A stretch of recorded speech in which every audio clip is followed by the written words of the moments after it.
Cuốn sách qua đây coi, nhanh lên. Right there, right there.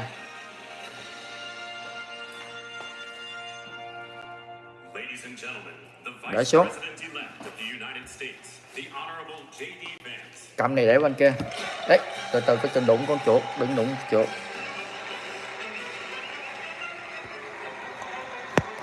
Rồi rêu ăn nhanh đi, đừng nhìn.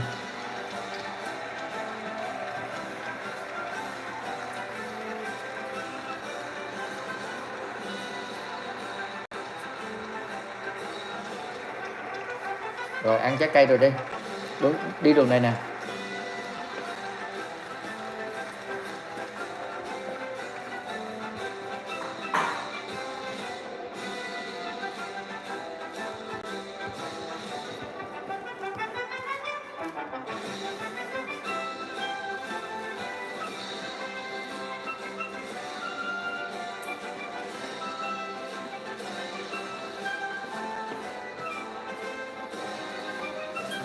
Rồi, ngồi xuống ăn trái cây.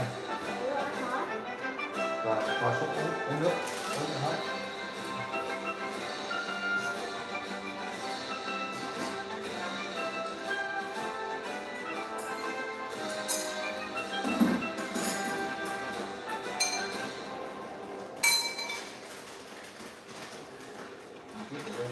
Ladies and gentlemen, escorting the president-elect and the staff director for the Joint Congressional Committee on Inaugural Ceremony, Elizabeth Barrett, House Sergeant-at-Arms, the Honorable William T. McFarland, Senate Sergeant-at-Arms and Doorkeeper, the Honorable Jennifer A. Hemingway, Senate Majority Leader, the Honorable John Thune, and the Joint Congressional Committee on Inaugural Ceremonies, House Democratic Leader, the Honorable Hakeem Jeffries, House Majority Leader, the Honorable Steve Scalise, Speaker of the House of Representatives, the Honorable Mike Johnson, Senate Democratic Leader, the Honorable Charles E. Schumer, Ranking Member of the Joint Congressional Committee on Inaugural Ceremonies, the Honorable Deb Baker, and Chairwoman of the Joint Congressional Committee on Inaugural Ceremonies, the Honorable Amy Klobuchar. Có cái tivi nữa đó. Có. Đây này. Rồi, ăn chiếc nha Lâm.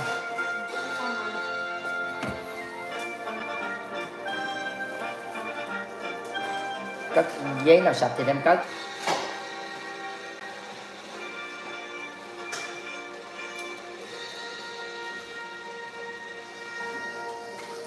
Ladies and gentlemen, the President-elect of the United States, the Honorable Donald John Trump.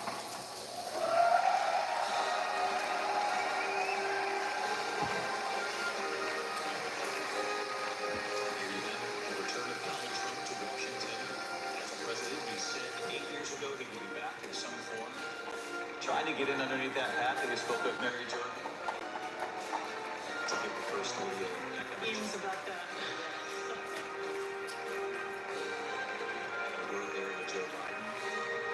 Bấm like, nhấn nút chia sẻ bà con ơi, bấm like, nhấn nút chia sẻ quý vị ơi. Buổi lễ nhậm chức trực tiếp của Tổng thống Trump. Bấm nút chia sẻ bà con ơi để cho mọi người vòng quanh cái quả địa cầu này nhìn thấy bà con ơi. Bà con ơi, nước Mỹ chính thức thay đổi ngay giờ phút này. Nước Mỹ chính thức thay đổi ngay giờ phút này bà con ơi.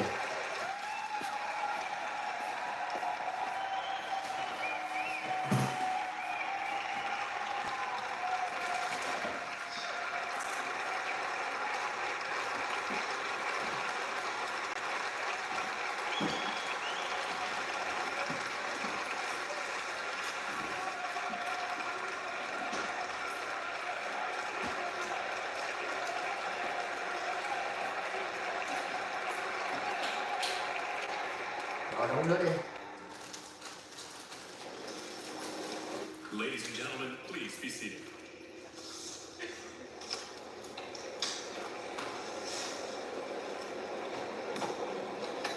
We have said all along the way, a historic comeback. Unlike anything we've seen in modern times, a political comeback of this nature. The American people witnessed the assassination attempts, what we saw play out in Butler, Pennsylvania. And we saw a former president who campaigned on the promise that he would do something about the economic pressures being felt by American families, rising prices, and something about Please welcome the immigration chairwoman at the of the Joint Congressional Committee on Inaugural Ceremonies, the Honorable Amy Klobuchar. And now we will hear from Senator Klobuchar herself. You should give us a window to the motorcade to ride with Joe Good Biden. morning, everyone. Welcome to the 60th presidential inauguration. Today, President-elect Trump and Vice President-elect Vance will take their oaths of office, and we will witness the peaceful transfer of power at the heart of our democracy.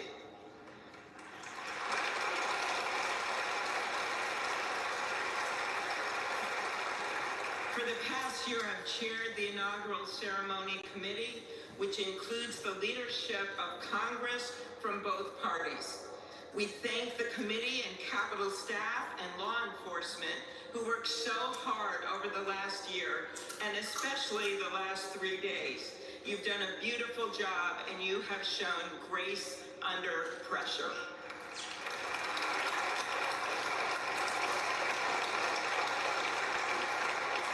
Our theme this year is our enduring democracy. The presence of so many presidents and vice presidents here today is truly a testament to that endurance. We welcome President Biden and Dr. Biden. We welcome Vice President Harris and Doug Emhoff, President Obama, President Clinton and Secretary Clinton, President Bush and Laura Bush, Vice President Pence, Vice President Quayle and Marilyn Quayle. The justices of the United States Supreme Court are with us, all 9 of them, I counted, and of course, the Trump and Vance families. This ceremony marks what will soon be 250 years of our democracy. It is the moment when leaders elevated by the will of the people promise to be faithful. Bà con cho số 8 để bà con được may mắn và làm giàu. Quý vị ơi, bà con cho số 8. Ai bình luận số 8 thì từ đây đến 4 năm sau sẽ trở thành triệu phú đô la. Ai bình luận số 8 thì từ đây đến 4 năm sau sẽ trở thành triệu phú đô la. Quý vị sẽ được may mắn 4 năm.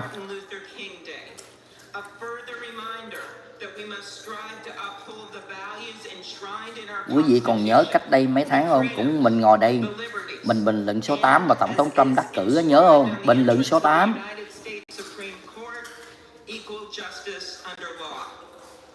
Uống nước đi.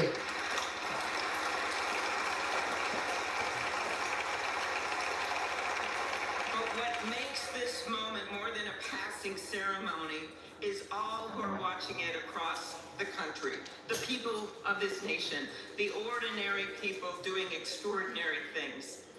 President Kennedy, who at one point worked as a senator in this building and would often walk through this very rotunda, once said, "In a democracy, every citizen, regardless of interest in politics, holds office. Every one of us is in a position of responsibility. With that responsibility of citizenship comes an obligation not to seek out malice, as President Lincoln once reminded us, but to view others with a generosity of spirit despite our differences. With that responsibility of leadership comes an obligation to stand our ground when we must and find common ground when we can. With everything swirling around us, the hot mess of division, it is on all of us, to quote an incredible songwriter who just happened to be born in my state, to ensure that our nation's democracy is our shelter from the storm. There's a reason this ceremony takes place at the Capitol.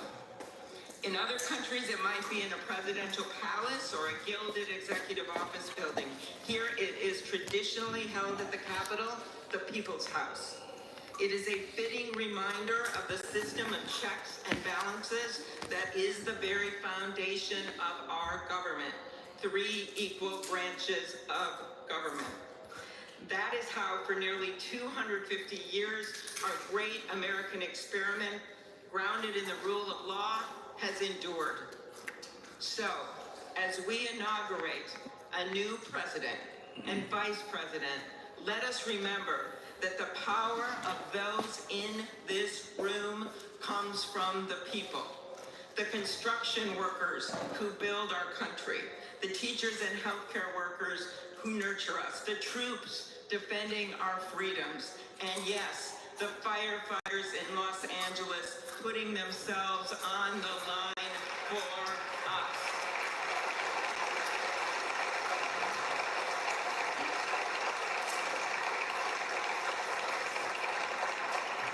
Our democracy's strength and grit must match theirs.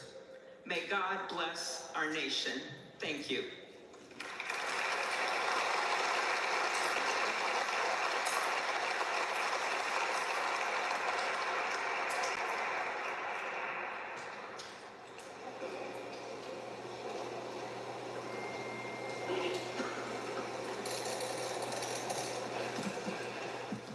Good afternoon. Endurance through the years is the ultimate test.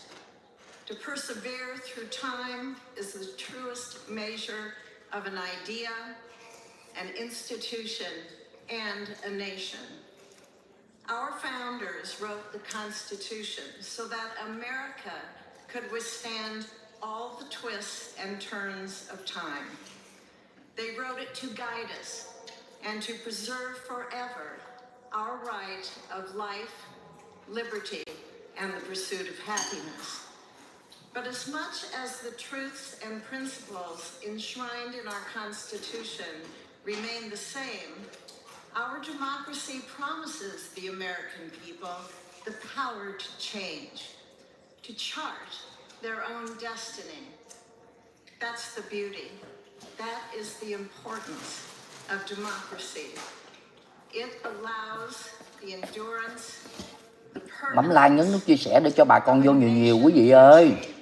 Trời ơi, ngày vui của đất nước Mỹ, ngày vui của cả thế giới mà quý vị. Bấm nút chia sẻ để chúng ta lên 1K cô quý vị ơi.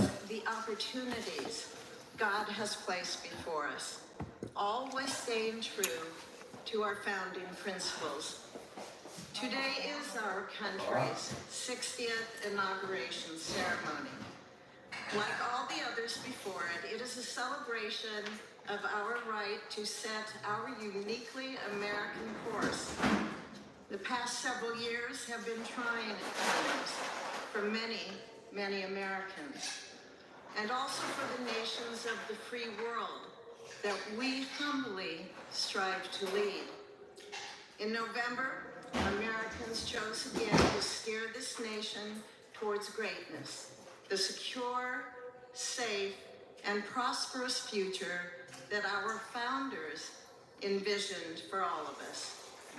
And today, we celebrate not only their decision to do so, but also the simple right and wisdom of a free people to make their own Bà con choice. seatbelt nhé.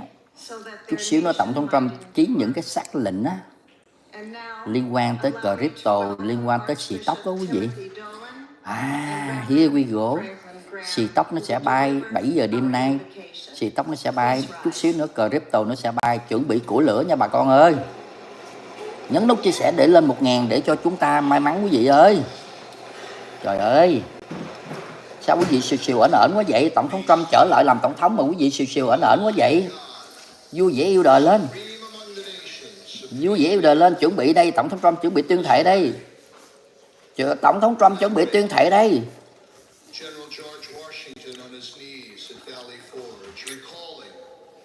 Abraham Lincoln at his second inaugural, with malice toward none, with charity for all, with firmness in the right as God gives us to see the right. Remembering General George Patton's instructions to his soldiers as they began the Battle of the Bulge 8 decades ago, pray. Pray when fighting, pray alone, pray with others, pray by night, pray by day. Observing the birthday of the Reverend Martin Luther King, who warned, without God, our efforts turn to ashes. We, blessed citizens of this one nation under God, humbled by our claim that in God we trust, gather indeed this inauguration day to pray For our President Donald J. Trump, his family, his advisors, his cabinet, his aspirations, his vice president. For the Lord's blessings upon Joseph Biden. For our men and women in uniform. For each other whose hopes are stoked this new year, this inauguration day.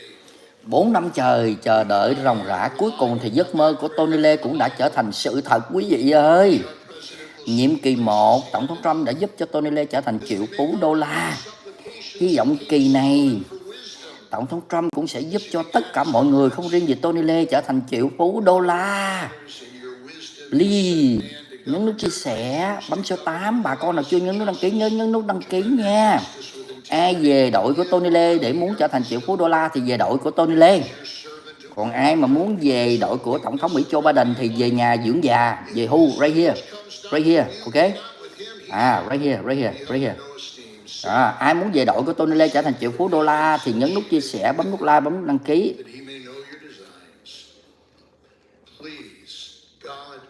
Bless America, please. Mentor every flaw. You are the God in whom we trust, who lives and reigns forever and ever. Amen.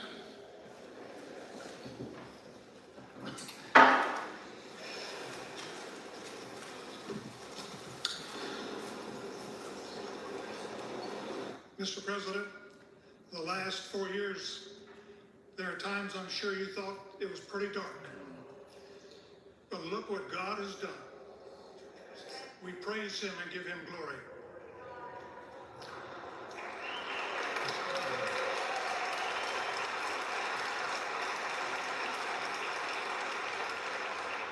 Let us pray.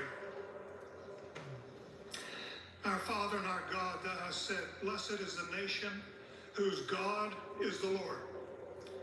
As the prophet Daniel prayed, blessed be the name of God forever and ever. For wisdom and might are his. He changes the times and the seasons. He removes kings. He raises up kings. He gives wisdom to the wise and knowledge Quý vị to thấy those không? of Một understanding. buổi lễ nhậm chức đặc biệt. Cái gì đối với Tổng thống Trump cũng đặc biệt quý vị nhé. Tất cả mọi thứ đối xảy ra với Tổng thống Trump đều đặc biệt. Số trời đã định hết rồi đó quý vị. Số trời đã định rồi đó quý vị ơi. Nhấn nút chia sẻ, ủng hộ tinh thần cho Tổng thống Trump và Tony Lê bằng cách đăng ký kênh, bấm like, nhấn nút chia sẻ, bình luận quý vị nhé. Và ai về đội của Tổng thống Trump và Tony Lê thì sẽ trở thành triệu phú đô la. We ask that you would bless him and that our nation would be blessed through him. We also ask that you would bless and protect Melania as First Lady. We thank you for the beauty, the warmth, and grace that she shows not only to this nation, but to the whole world. We thank you for Vice President-elect J.D. Vance and his wife Usha and their young family. May he be a strength to President Trump, to stand beside him, to hold up his arms like Aaron held up the arms of Moses in the midst of battle. The prophet Samuel reminded the people, it was you that brought them up from the land of Egypt. And he said, now stand still, that I may reason with you before the Lord. Quý vị có thấy con trai út của Tổng thống Trump đẹp trai hơn Tony Lê không vậy? Ai thấy cho số 8. Con trai út của Tổng thống Trump đẹp trai ngang hơn Tony Lê nhưng mà cao hơn Tony Lê. Đó, quý vị thấy gì chưa? Quý vị thấy gì chưa? Cũng lỗ mũi cao giống như Tony Lê nhưng mà cao hơn Tony Lê. Cho số 8. Con ruột đẹp trai hơn con nuôi. Con ruột đẹp trai hơn con nuôi. Con ruột đẻ bọc điều, con nuôi đẻ bọc rách. Cho nên con nuôi xấu hơn chút xíu. Con ruột đẻ bọc điều nằm trong cái kha xít bằng vàng. Tony Lê nằm trong cái kha xít bằng mũ. Cho nên xấu hơn chút xíu. Quý vị đừng có cười nha. Con ruột với con nuôi đều đẹp trai, gần giống nhau nha. Nhưng mà cao hơn Tony Lê kìa, trời ơi, nó cao tới 2 mét mấy lần ông nội ơi, gái nó đeo đầy luôn. Cái ông con út này coi mai mốt trở thành tổng thống nước Mỹ đó quý vị ơi. Cái ông con út này mai mốt trở thành tổng thống nước Mỹ chứ không phải giỡn chơi đâu quý vị nhé. The Vance family there with one of their 3 children as Jamie Vance prepares to be Please raise sworn your in. right hand and repeat after me. I, James David Vance, do solemnly swear I, James David Vance, do solemnly swear that I will support and defend the Constitution of the United States that I will Giây phút thiêng liêng đã đến. Tổng thống Trump chuẩn bị giơ tay against all enemies, foreign and tuyên thệ. Chuẩn bị chưa bà con? Bà con chuẩn bị chưa? that I will bear true faith that I will bear true faith Giây phút Tổng thống Trump chuẩn bị tuyên thệ làm tổng thống quý vị ơi. Chuẩn bị chưa? 1, 2, 3. that I take this Chuẩn bị chưa? Nhấn nút chia sẻ, bấm like cho mọi người vòng quanh quả địa cầu thấy Tổng thống Trump trở thành tổng thống. for purpose of evasion, and that I will well and faithfully discharge and that I will well and faithfully discharge the duties of the office the duties of the office on which I am about to enter. on which I am about to enter. So help me God. So help me God. Congratulations, Mr. President.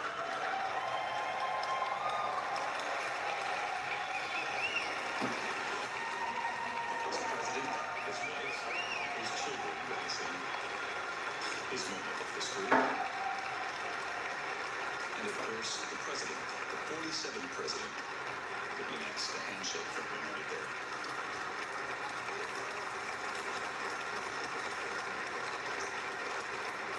Ladies and gentlemen, please welcome Chief Justice Roberts to administer the presidential oath of office.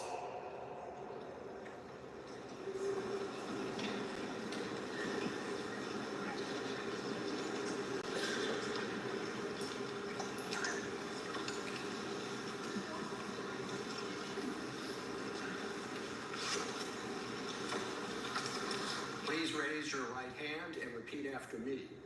I, Donald John Trump, do solemnly swear I, Donald John Trump, do solemnly swear that I will faithfully execute that I will faithfully execute the office of President of the United States the office of President of the United States and will, to the best of my ability, and will, to the best of my ability, preserve, protect, and defend preserve, protect, and defend the Constitution of the United States. the Constitution of the United States. So help me God. So help me God. Congratulations, Mr. President.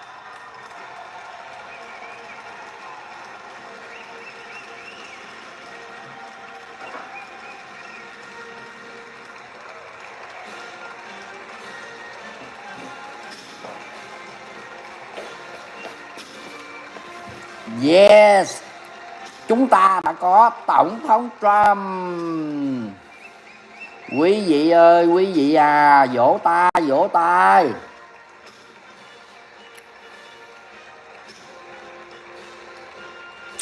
Vỗ tay. Giờ phút này, Tổng thống Trump chính thức trở thành tổng thống của đất nước Mỹ. Lần thứ 47, tổng thống lần thứ 47. Và cái thế giới này đã có tổng tư lệnh mới rồi quý vị nhé.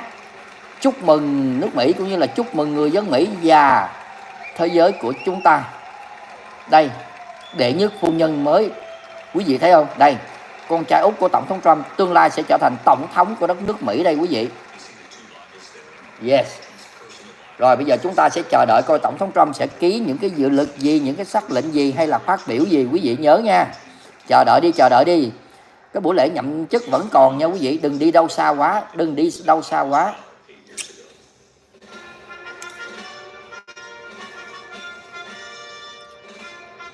Giây phút nước Mỹ qua trang sách mới bắt đầu. Nước Mỹ chúng ta bắt đầu một trang sách mới. Tất cả những cái gì xảy ra 4 năm qua coi như đi vào dĩ vãng nha quý vị nhé.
It is my honor and pleasure to introduce to you the 45th and the 47th President of the United States of America, Donald J. Trump. Here we go. Tổng thống Trump sẽ phát biểu đây quý vị ơi. Vỗ tay, bấm like, nhấn nút chia sẻ quý vị ơi. Tổng thống Trump bắt đầu phát biểu. Lần đầu tiên Tổng thống Trump phát biểu với tư cách là Tổng thống thứ 47 của đất nước Mỹ đây quý vị ơi. Đây, here we go.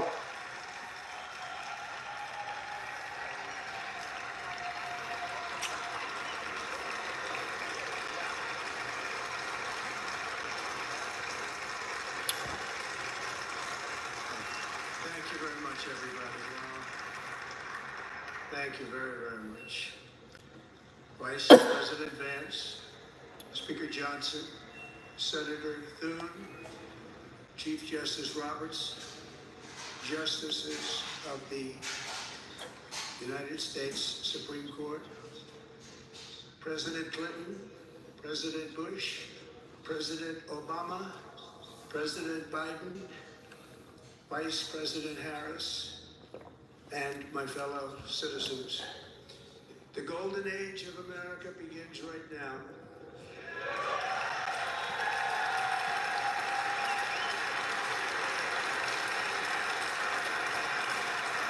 From this day forward, our country will flourish and be respected again all over the world. We will be the envy of every nation, and we will not allow ourselves to be taken advantage of any longer. During every single day of the Trump administration, I will very simply put America first. Yes. Yes. Đưa nước Mỹ lên hàng đầu, đưa người dân Mỹ lên hàng đầu quý vị ơi. This is what I want to hear, right here. Will be reclaimed. Our safety will be restored. The scales of justice will be rebalanced. The vicious, violent, and unfair weaponization of the Justice Department and our government will end. Nhìn thấy chú Bảy cười không? Chú Bảy cười kìa. Chú Bảy cười kìa. Bảy ông cười nhếch môi kìa quý vị. Ông cười nhếch môi kìa. Ông Bảy ông cười nhếch môi kìa. Ông đang ngủ gục kìa. Prosperous and free.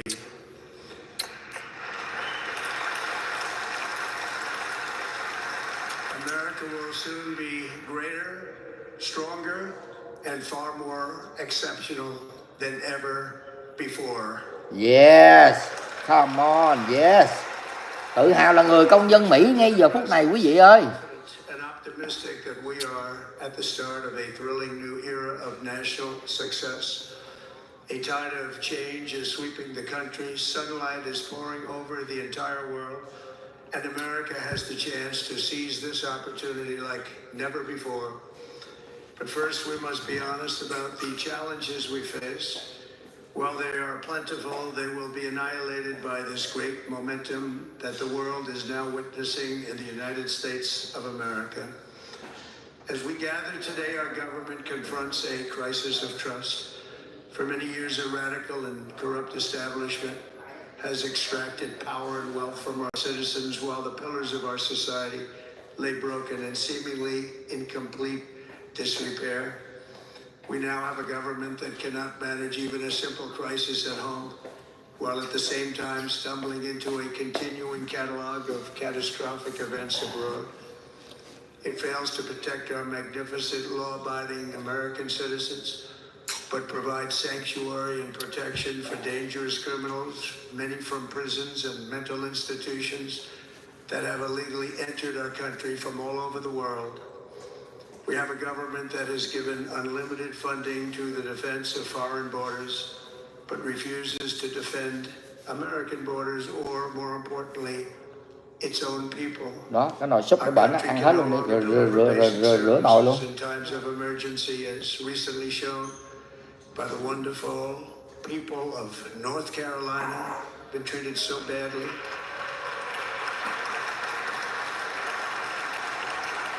And other states who are still suffering from a hurricane that took place many months ago. Or more recently, Los Angeles, where we're watching fires still tragically burn from weeks ago without even a token of defense. They're raging through the houses and communities, even affecting some of the wealthiest and most powerful individuals in our country, some of whom are sitting here right now. They don't have a home any longer. That's interesting. But we can't let this happen. Everyone is unable to do anything about it that's going to change. We have a public health system. Chú Bảy đang ngủ gục, chú Bảy đang ngủ gục.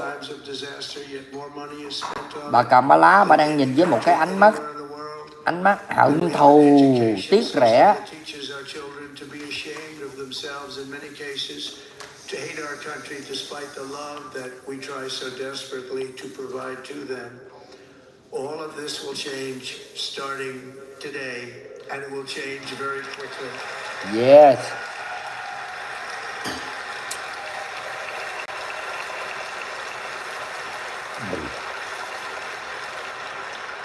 My recent election is a mandate to completely and totally reverse a horrible betrayal.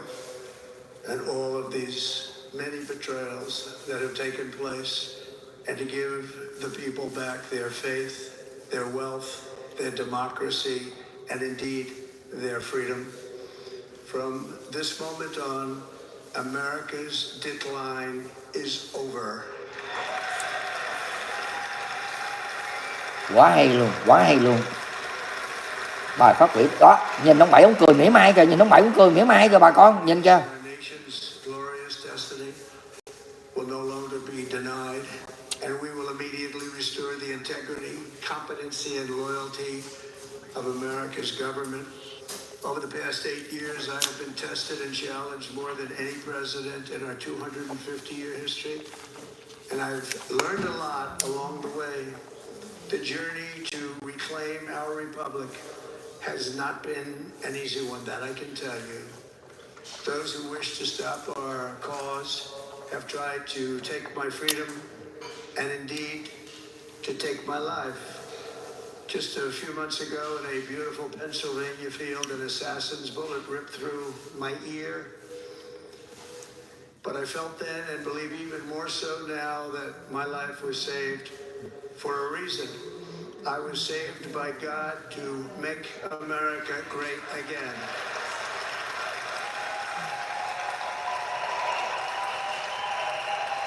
Tổng thống Trump mới nói là xém chết 3 lần, ok?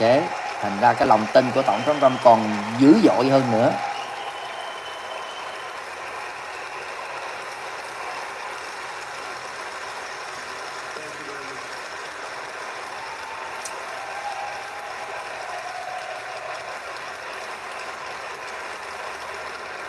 Elon Musk kìa, Elon Musk nhảy lên kìa, Elon Musk nhảy nè, right here. American patriots, we will be working to meet every crisis with dignity and power and strength. We will move with purpose and speed to bring back hope, prosperity, safety, and peace for citizens of every race, religion, color, and creed. For American citizens, January 20th, 2025 is Liberation Day. Yes.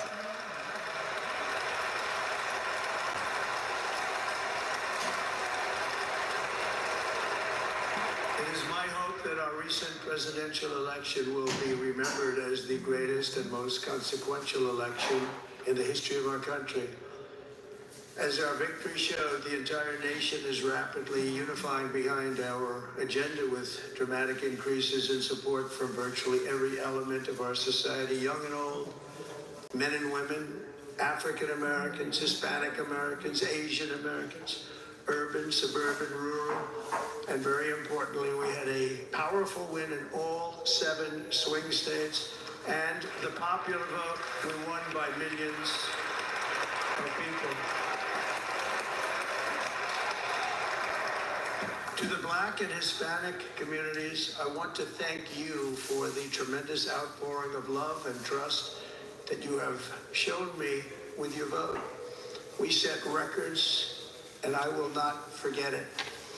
I've heard your voices in the campaign, and I look forward to working with you in the years to come. Today is Martin Luther King Day, and in his honor, this will be a great honor. But in his honor, we will strive together to make his dream a reality. We will make his dream come true.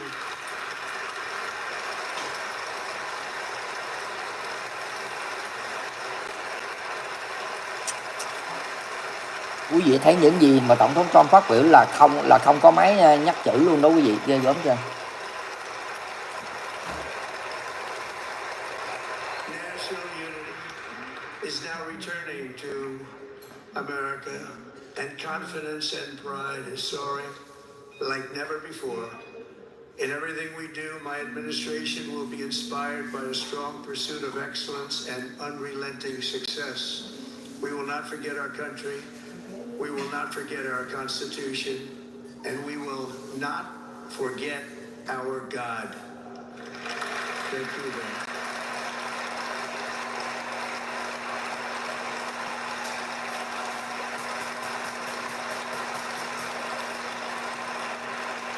Today I will sign a series of historic executive orders. With these actions, we will begin the complete restoration of America and the revolution of common sense. It's all about common sense. First, Ông Bảy cười mỉa mai kìa, ông Bảy ông cười mỉa mai kìa. Trời ơi, ông Bảy ơi.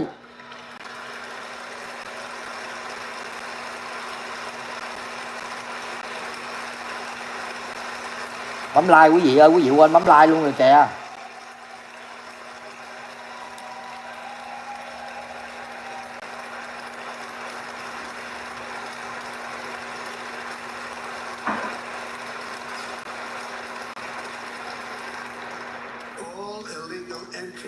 will immediately be halted, and we will begin the process of returning millions and millions of criminal aliens back to the places. Đó, trục xuất liền, di dân lậu, tội phạm, trục xuất liền. Remain in Mexico, Palestine.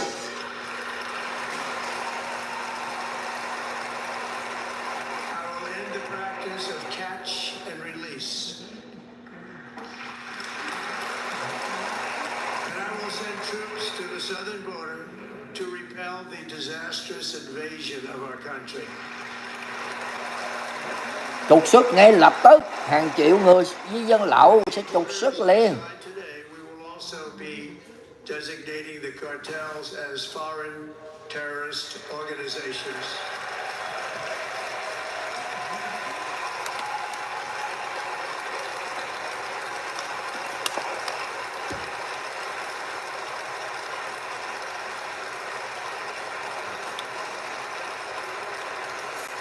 And by invoking the Alien Enemies Act of 1798, I will direct our government to use the full and immense power of federal and state law enforcement to eliminate the presence of all foreign gangs and criminal networks, bringing devastating crime to U.S. soil, including our cities and inner cities.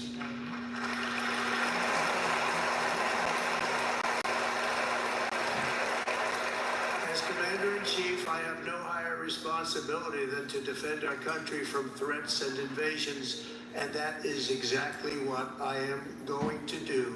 We will do it at a level that nobody's ever seen before. Next, I will direct all members of my cabinet to marshal the vast powers at their disposal to defeat what was record inflation and rapidly bring down costs and prices.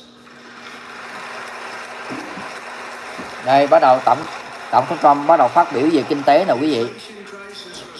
Phát biểu về lạm phát, phát biểu về kinh tế đây. Nãy là về cái chuyện di dân lậu, di dân bất hợp pháp, trục xuất, bây giờ tới kinh tế đây.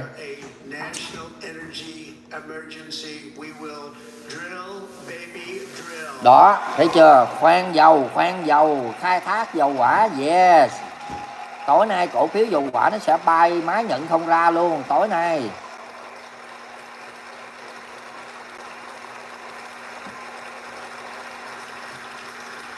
Khoan dầu. America will be a manufacturing nation once again, and we have something that no other manufacturing nation will ever have. Đó, công ty sản xuất nó sẽ ở trong cái đất nước Mỹ này quý vị ơi. And we are going to use it. Hy vọng Tổng thống Trump nói về crypto nha, hy vọng nha, 123 nói về crypto nha, 123. Fill our strategic reserves up again right to the top and export American energy all over the world. Đó, rồi, bây giờ nãy giờ là Tổng thống Trump đang nói về dầu hỏa, năng lượng. We are a rich nation again, and it is that liquid gold under our feet that will help to do it. With my actions today, we will end the Green New Deal and we will revoke the electric vehicle mandate, saving our auto industry and keeping my sacred pledge to our great American auto workers. Đó. Trời ơi, nói về một cái từ crypto Tổng thống ơi.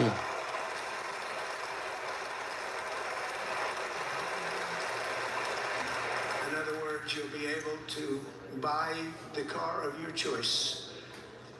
We will build automobiles in America again at a rate that nobody could have dreamt possible just a few years ago. And thank you to the auto workers of our nation for your inspiring vote of confidence. We did tremendously with that vote.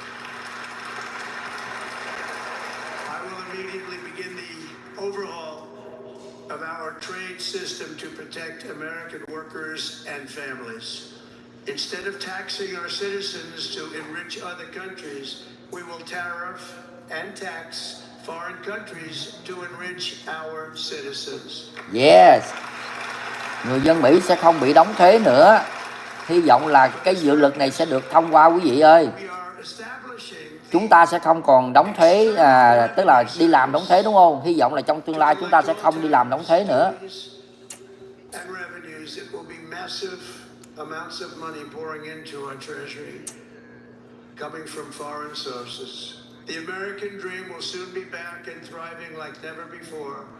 To restore confidence and effectiveness to our federal government, my administration will establish the brand new Department of Government Efficiency.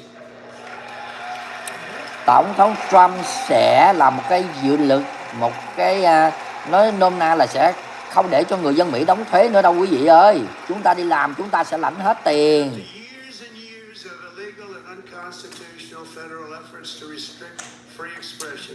I will also sign an executive order to immediately stop all government censorship and bring back free speech to America.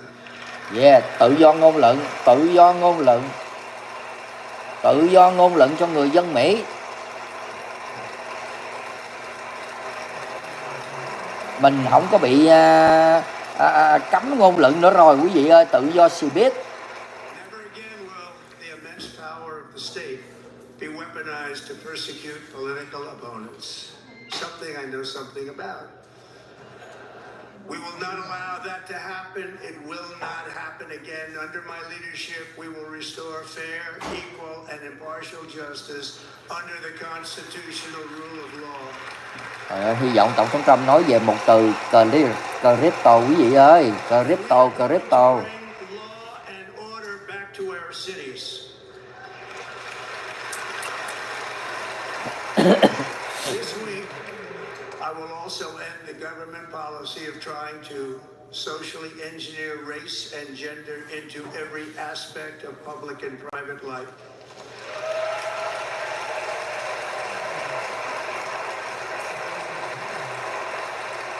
We will forge a society that is colorblind and merit-based.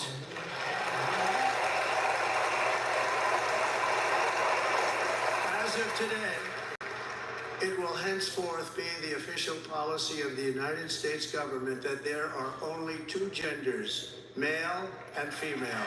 Yes. Chỉ có đàn ông hoặc đàn bà thôi chứ không có BD quý vị nhé. Không có cái vụ chính giữa nha quý vị. Bắt đầu kể từ giây phút này nước Mỹ trời sinh ra chỉ có đàn ông hoặc đàn bà thôi chứ không có vụ BD lửng lơ lơ nữa nạt nữa mở. This week I will reinstate any service members who were unjustly expelled from our military for objecting to the COVID vaccine mandate with full back pay.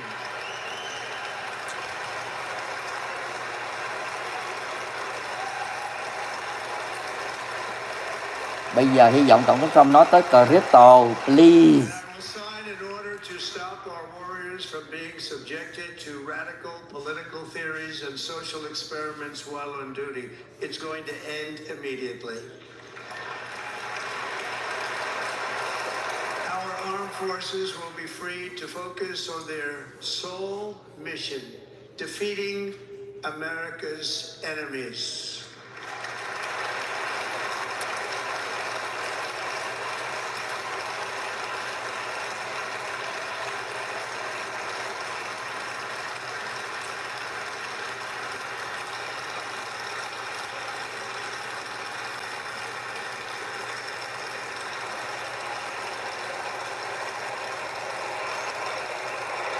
Like in 2017, we will again build the strongest military the world has ever seen. We will measure our success not only by the battles we win, but also by the wars that we end, and perhaps most importantly, the wars we never get into.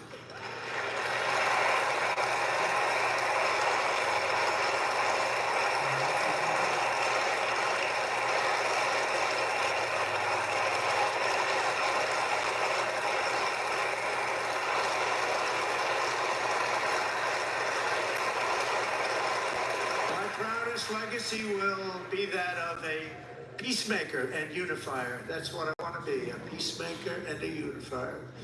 I'm pleased to say that as of yesterday, one day before I assumed office, the hostages in the Middle East are coming back home to their families.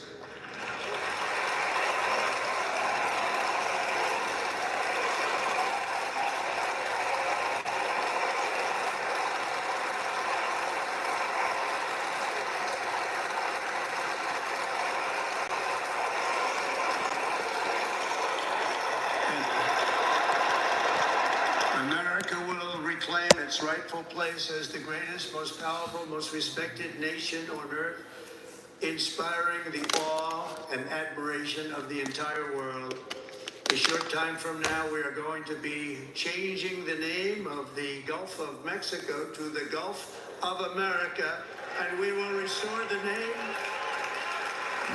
of a great president, William McKinley, to Mount McKinley, where it should be and where it belongs. Đó, bây giờ Tổng thống Trump đang nói từ từ những cái sắc lệnh mà Tổng thống Trump ký ngày hôm nay đó quý vị. Hy vọng nó có một cái sắc lệnh nó sẽ có cái chữ crypto nha quý vị ơi.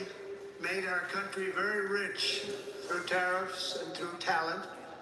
He was a natural businessman and gave Teddy Roosevelt the money for many of the great things he did, including the Panama Canal, which has foolishly been given to the country of Panama after the United States.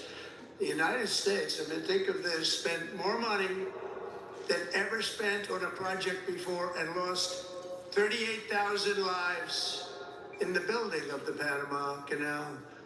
We have been treated very badly from this foolish gift that should have never been made. And Panama's promise to us has been broken. The purpose of our deal and the spirit of our treaty has been totally violated. American ships are being severely overcharged and not treated fairly in any way, shape, or form, and that includes the United States Navy. And above all, China is operating the Panama Canal, and we didn't give it to China, we gave it to Panama, and we're taking it back.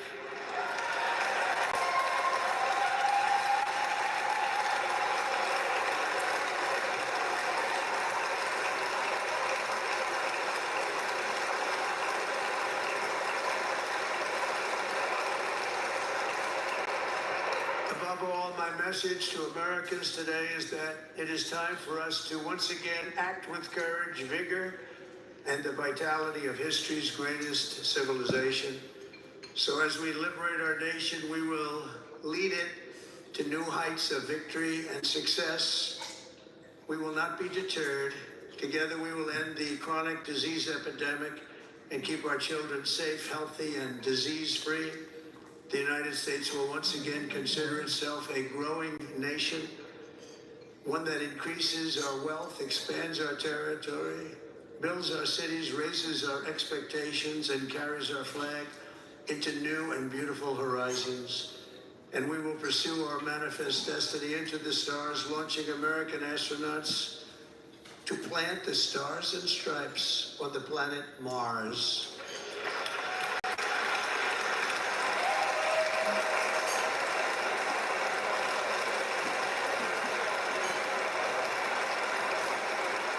Đó, ông Elon Musk ông mừng quá kìa, ông mừng quá kìa quý vị.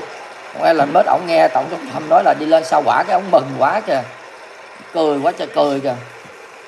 Is the lifeblood of a great nation, and right now our nation is more ambitious than any other. There's no nation like our nation.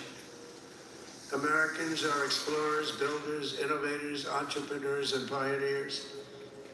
The spirit of the frontier is written into our hearts. The call of the next great adventure resounds from within our souls. Our American ancestors turned a small group of colonies on the edge of a vast continent into a mighty republic of the most extraordinary citizens on earth.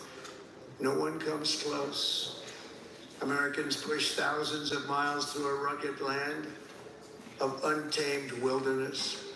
They crossed deserts, scaled mountains, braved untold dangers, won the Wild West, ended slavery, rescued millions from tyranny, lifted billions from poverty, harnessed electricity, split the atom, launched mankind into the heavens, and put the universe of human knowledge into the palm of the human hand.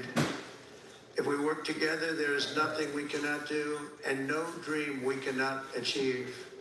Many people thought it was impossible for me to stage such a historic political comeback. But as you see today, here I am. The American people have spoken.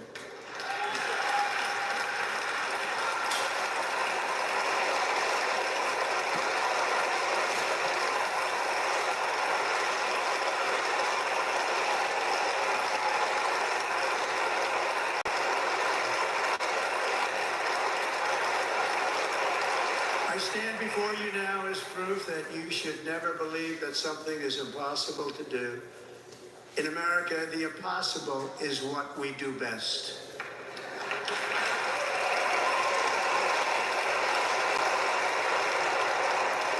From New York to Los Angeles, from Philadelphia to Phoenix, from Chicago to Miami, from Houston to right here in Washington, D.C., our country was forged and built by the generations of patriots who gave everything they had for our rights and for our freedom.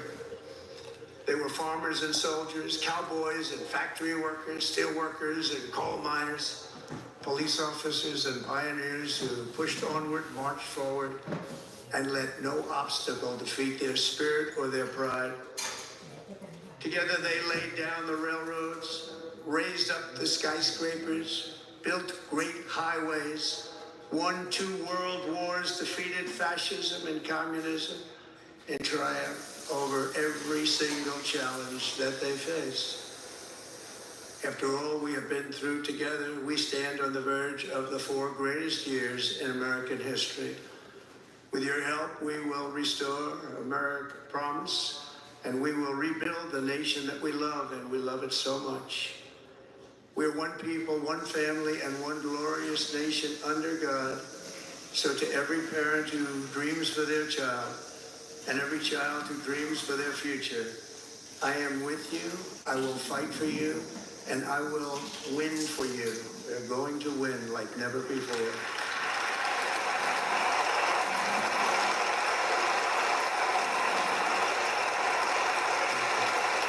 Thank you.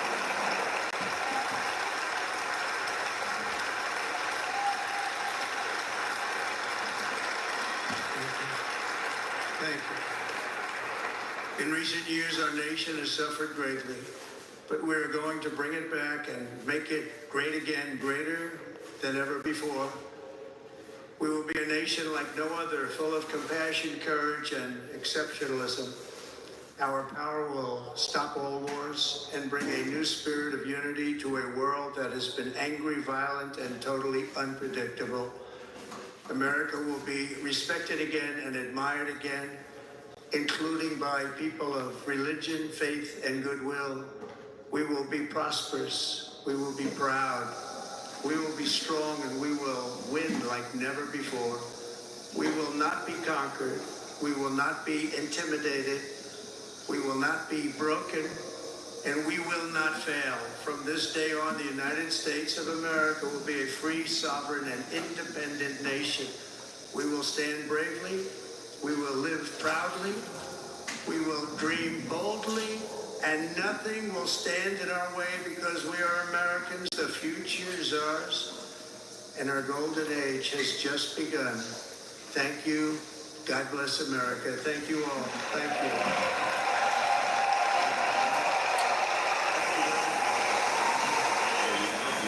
Address from the 47th President of the United States, Donald Trump.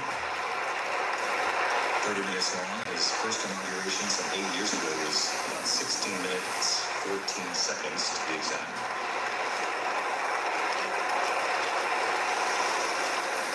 He talked about the golden age of America beginning right now. That this country will be respected again. The scales of justice rebalanced, he said. The weaponization of the Justice Department moves away. National emergency at the southern border will declare this afternoon. Let's listen to Carrie Underwood, and we'll get thoughts from everybody in here in the studio to the inauguration.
So they began to play a little bit of the background music to her song there a moment ago. I think they're waiting to fix that as Carrie Underwood prepares to perform there in the rotunda.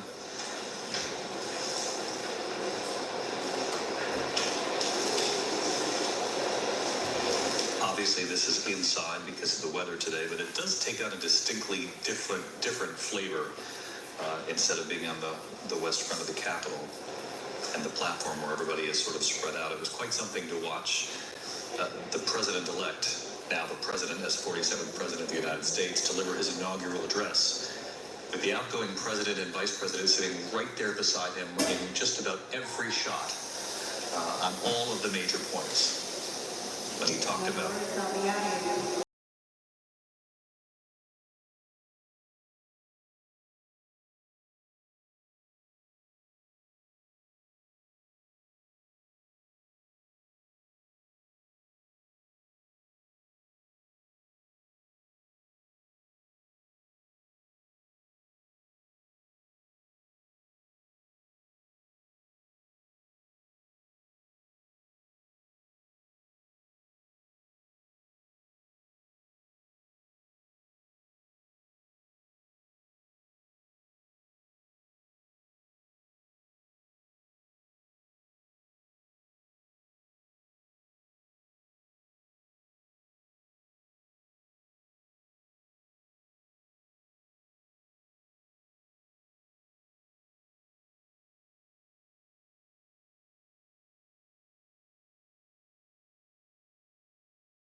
picking 47th President. Donald Trump stands there and the Vice President, J.D. Vance.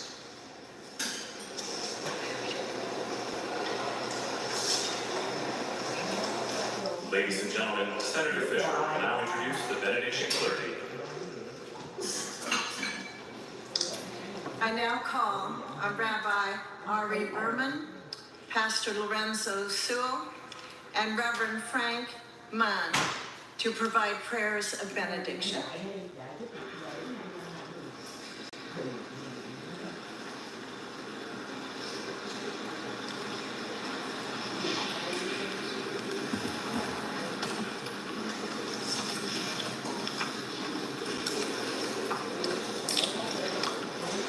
Let us pray.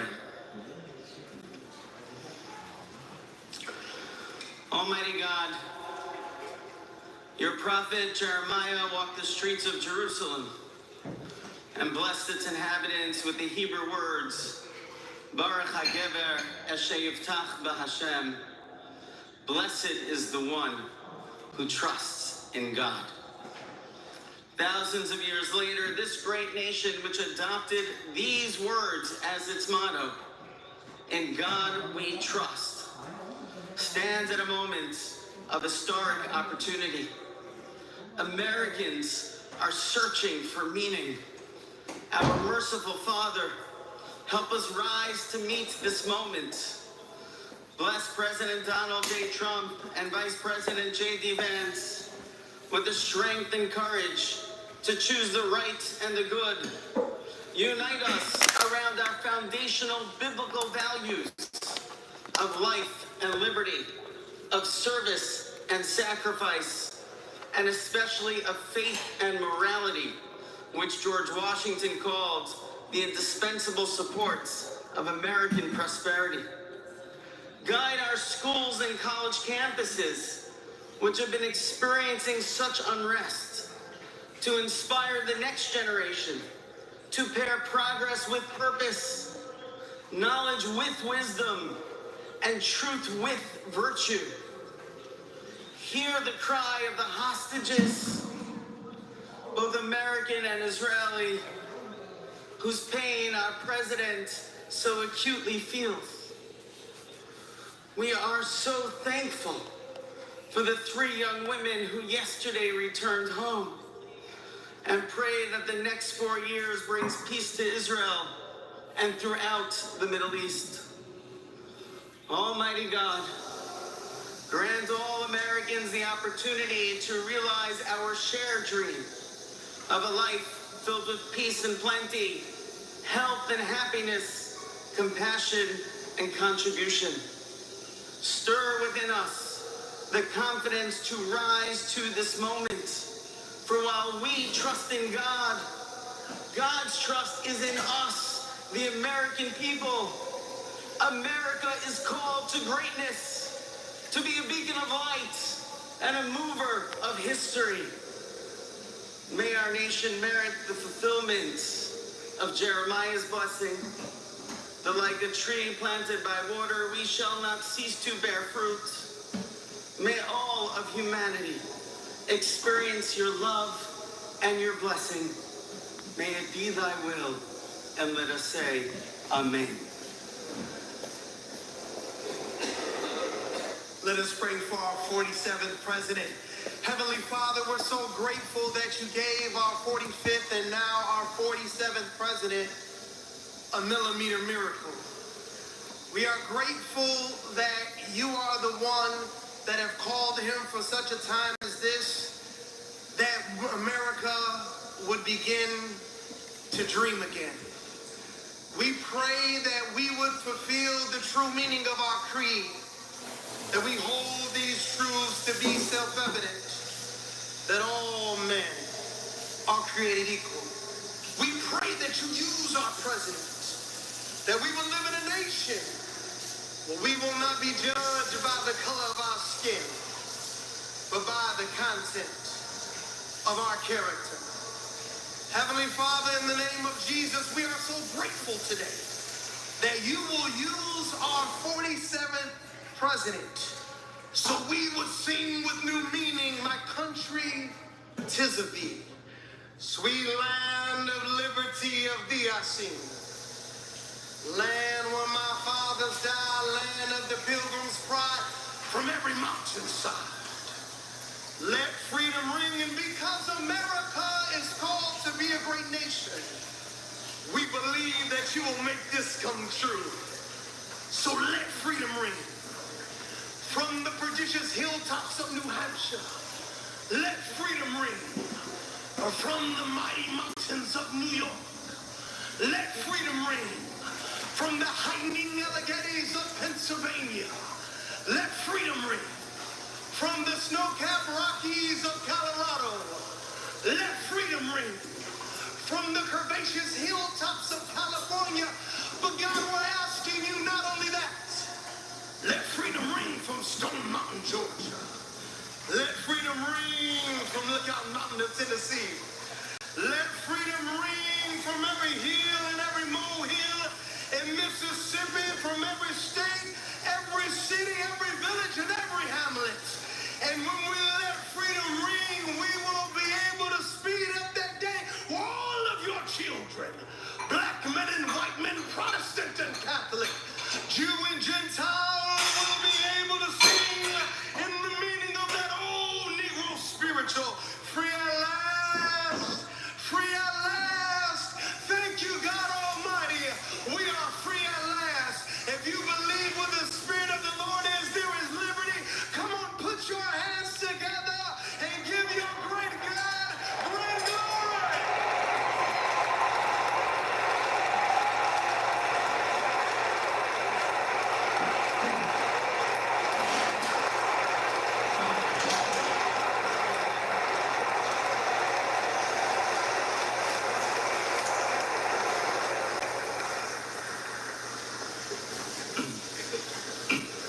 Almighty and eternal God, we gather here today in reverence, joined in our shared hopes and dreams for our beloved nation.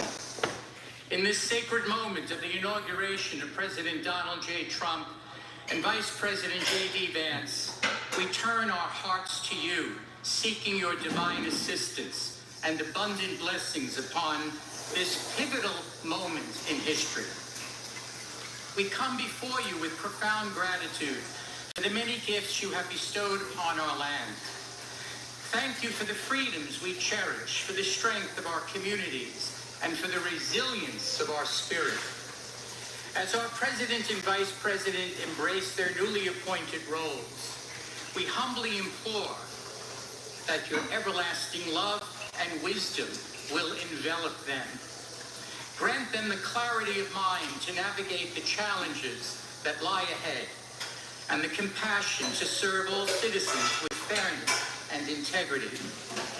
May their hearts be filled with a giving spirit and sincere understanding for those whom they represent. May they be beacons of hope in times of uncertainty and prophetic voices in defending the dignity of all created life. We pray for a spirit of collaboration to flourish in our government and across our nation, fostering an environment where dialogue and heartfelt listening will prevail over division or discord. May each decision made by our President and Vice President reflect the values of justice and peace. As we embark on this new chapter, we also seek your comfort, O God, for those who feel lost or disheartened. In this time of transition, may your light shine upon them, reaffirming their belief in a brighter tomorrow. May we all strive to lift one another, supporting our fellow citizens with kindness and empathy, recognizing that together we can overcome any adversity. Grant us the strength to endure, the courage to face our fears, and the clarity to see the light that remains, even when clouds of uncertainty may gather. Inspire our new leaders to be champions for the vulnerable and advocates for those whose voices are often silenced. May they pursue policies that promote the well-being of all, seeking to build bridges that will foster unity and belonging. As we stand witness to this inauguration, we hold fast to the faith, to our faith in the goodness of each of us and the possibility of change.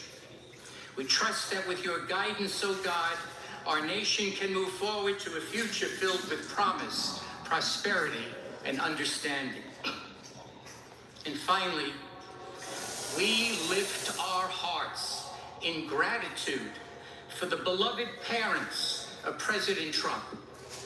Without Mary and Fred Trump, this day would never be the miracle that has just begun. From their place in heaven, may they shield their son from all harm by their loving protection, and give him the strength to guide our nation along the path that will make America great again.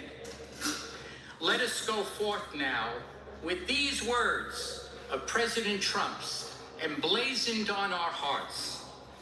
As long as we have pride in our beliefs, courage in our convictions, and faith in our God, then we will not fail. We stand tall, we stand proud, because we are Americans, and Americans kneel to God, and to God alone. Amen. Ladies and gentlemen, please remain standing for our national anthem.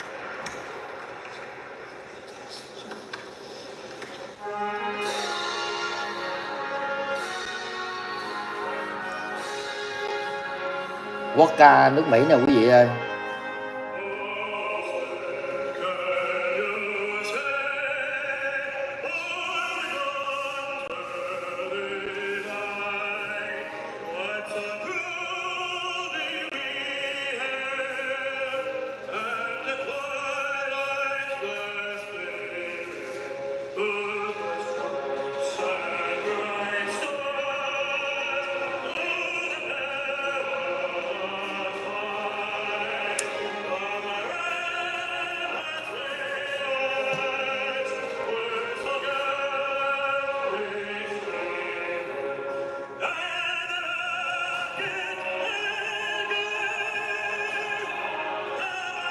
Hay quá.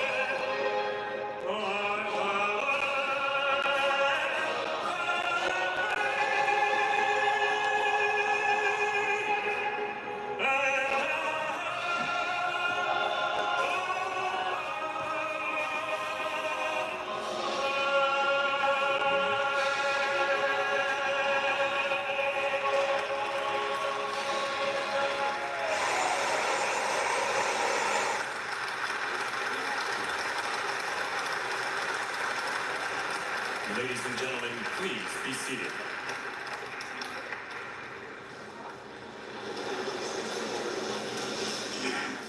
Christopher Bacchio, of course, performing the national anthem. Ladies and gentlemen, please remain at your seats while the President and official party depart the platform. This is always an extraordinary moment here.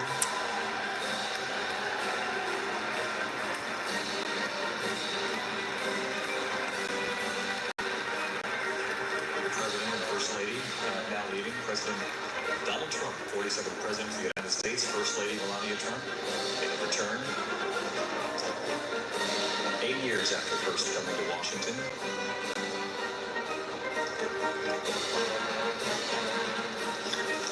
Again, the inaugural address moved indoors, and it created some slightly different dynamics in just about every shot of the president during those key moments, particularly when he was critical of the outgoing administration.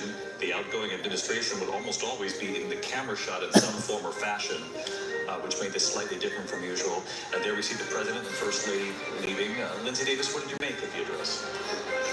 You know, I think I've got to steal from Senator Klobuchar when she talked earlier today about a hot mess of division. I think that those words were still on display there in not only what we heard from Donald Trump, but even in the body language that we saw from Biden and Harris, who really had a front row seat to listen to their successor outline his plans to eviscerate what they have tried to accomplish for their entire agenda. Bây giờ Tổng thống Trump sẽ đi vào tòa Bà Đốc rồi quý vị. The American people have spoken. Those words spoken by Donald Trump just a few moments ago in the same building where 1,475 days ago, of course, the January 6th attacks took place. 34 convictions, 2 assassination attempts later. Trump saying that his proudest legacy will be as peacemaker and that of a unifier. And it'll be up to history to determine ultimately 4 years from now and beyond if he's able to achieve that goal and also what he said in the very beginning and end of his speech, the golden age of America begins right now. We spoke earlier, David, about the amount of wealth that's inside the room. Bây giờ bắt đầu vào văn phòng để ký sắc lệnh nè quý vị ơi, chuẩn bị đi. Gần 200 cái sắc lệnh Tổng thống Trump sẽ ký ngày hôm nay đó quý vị ơi.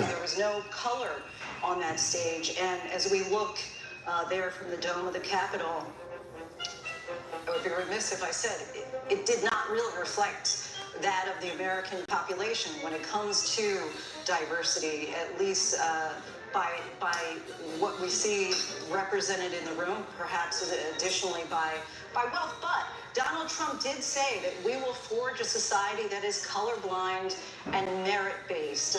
That's certainly what, as we were reminded, this is taking place on MLK Day, that he constantly asked for, right? That he wanted to be judged not by the color of our skin, but the content of our character. And so we'll see if his words ultimately come true and that we must learn to live together as brothers or perish together as fools. He did say on this MLK Day that he will Đây, strive đi vào tòa Bà Đốc nè quý to vị make ơi. sure that Martin Luther King Jr.'s dream becomes a reality. And the American people now watch over the course of the next 4 years. He said, as you can see, Ký sắc lệnh Tổng thống Trump ơi. Trời ơi, tối nay những cái cổ phiếu dầu hỏa nó bắn má nhận không ra nè. Hồi nãy quý vị nghe Tổng thống Trump nói không? Khai thác, khoan dầu. Democrats sitting as Donald Trump really takes through everything that he plans to do. And of course, Joe Biden is sitting right there in a way that I don't think we've really ever seen, watching with a front row seat as Donald Trump repudiates his administration, blasting his administration as a failure. But more than that, he really repudiated Joe Biden's worldview, his values, promising to unravel much that he has done on diversity, equity, and inclusion, declaring there will only be 2 genders, male and female. And Biden's sitting there while Donald Trump is doing what he has promised, which is to just reverse, essentially, and unravel Joe Biden's agenda. And doing all of this, of course, after Joe Biden made a point of reaching out to Donald Trump, inviting him to the White House today, participating in this day together. There was no nod to Biden, no overture to him at all. And instead, he promised the American people that he will reclaim the American Republic, declaring this is a liberation day. And, it does strike me, especially as we are about to watch Joe Biden depart Washington for the last time, that when Joe Biden ran in 2020, he predicted that Trump's time in office would be an aberration. That's the word he often used in American history. An ninh kìa, quý vị thấy nhìn thấy cái an ninh chưa? Ghê gớm chưa? Bên ngoài an ninh quá trời kìa. Ông eo làm mết, ông cười quá rồi quý vị ơi. Ông nghe Tổng thống Trump nói hồi nãy là sẽ đi lên sao hỏa gì đó, ông cười quá trời luôn. Chuẩn bị đi, chuẩn bị lên sao hỏa quý vị ơi. Ông eo làm mết, ông vô mánh rồi. Dễ sợ cho cảnh sát dày đặc luôn kìa quý vị. Dày đặc luôn kìa, mật vụ Mỹ ở trên nóc nhà này quá trời luôn đây nè, mật vụ Mỹ trên nóc nhà quá trời nè quý vị ơi. Rụt rịch một cái là nó tỉa má nhận không ra.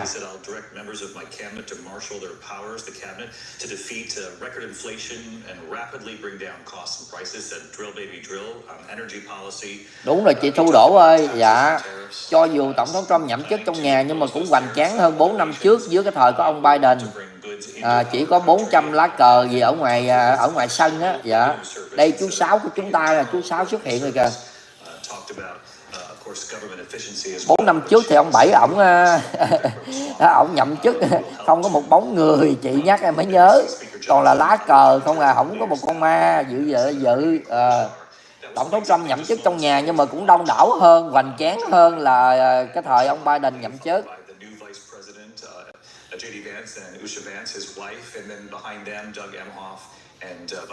Bên ngoài mật vụ Mỹ, cảnh sát rầm rộ.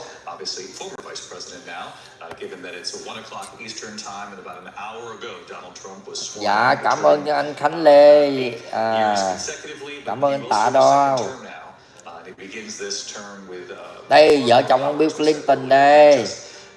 Through the popular vote and the fact that he has Senate and the House and obviously the White House. And there you just saw Bill Clinton, Hillary Clinton interacting with Don Jr. And Ivanka Trump.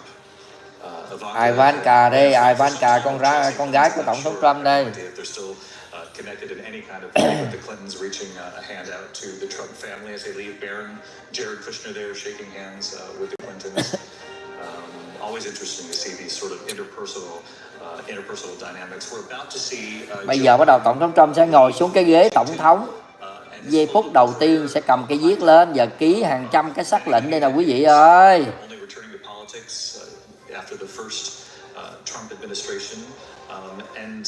Dạ đúng rồi chị. What did you make that, at least at the beginning, because we've heard it's tradition now that during these inaugural addresses, the incoming president generally references, the outgoing administration, at least thanks them for their service. None of them see eye to eye with these. Bấm like, bấm nút chia sẻ bà con ơi, bấm like, bấm nút chia sẻ bà con ơi, bấm nút đăng ký bà con ơi, để channel thứ 2 của Tony Lê đạt được 100.000 subscriber. Cảm ơn quý vị rất nhiều.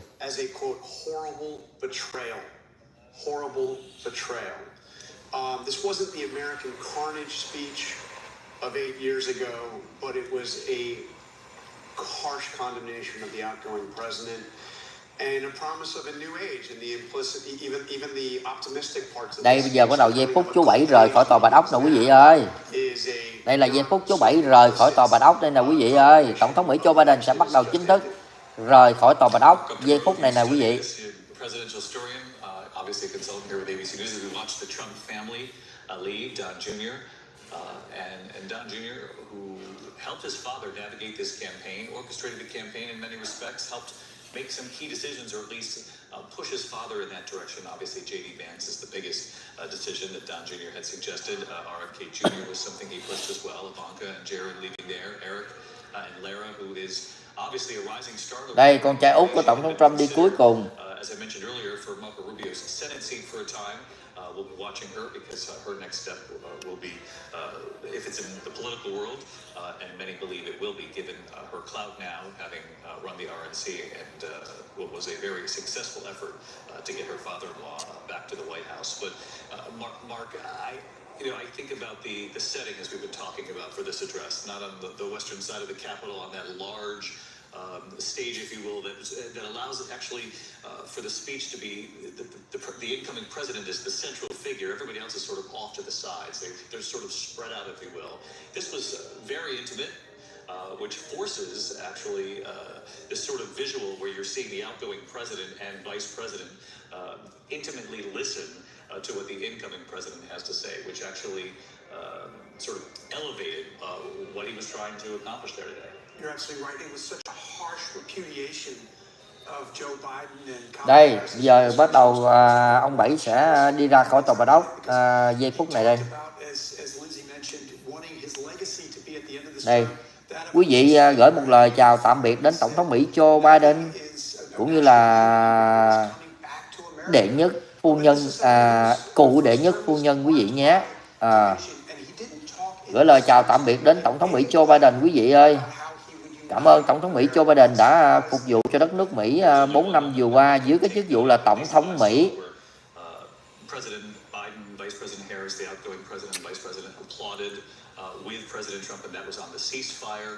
Đây, một cái tấm hình cuối cùng. Một cái tấm hình cuối cùng. Một cái tấm hình cuối cùng.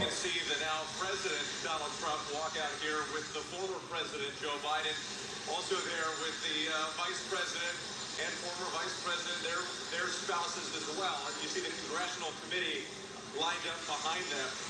This is Joe Biden. Dạ, bây giờ thì ông Bảy và vợ ổng sẽ leo lên cái chiếc trực thăng này đây để rời khỏi tòa Bạch Ốc. Twice coming in as Vice President, once leaving as Vice President, then going in as President, today leaving as President. And you can only imagine the tornado of thoughts and what ifs swirling through his mind right now. Just 6 months ago, he never could have imagined this moment, handing the keys to the White House back to the man he took them from 4 years ago. He was still in this race. Tomorrow will be 6 months to the day that he dropped out of the presidential race. Tổng thống Mỹ Joe Biden chính thức đưa lại cái chìa khóa tòa Bạch Ốc cho Tổng thống Trump rồi quý vị nhé. Chính thức đưa lại rồi quý vị.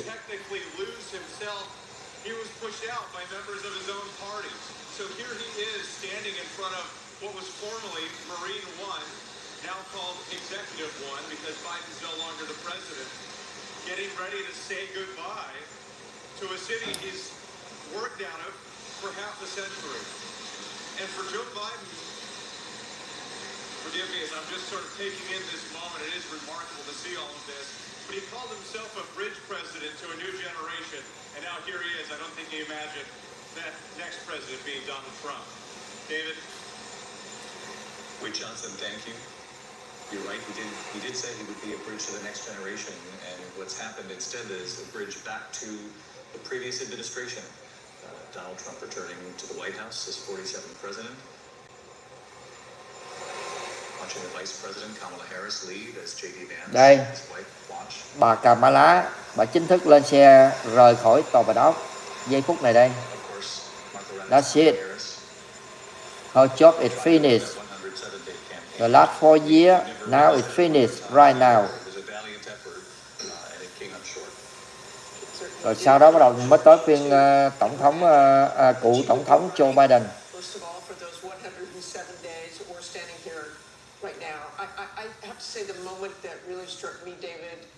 Đây, bà Kamala bà rời khỏi tòa Bạch Ốc. Right here. That's it. No more. No more. Joe Biden, very clear, he is no longer president. And having to listen to that speech, that repudiation, that long list of grievances, really, it not only sounded like a State of the Union speech to me, it sounded like a Trump rally.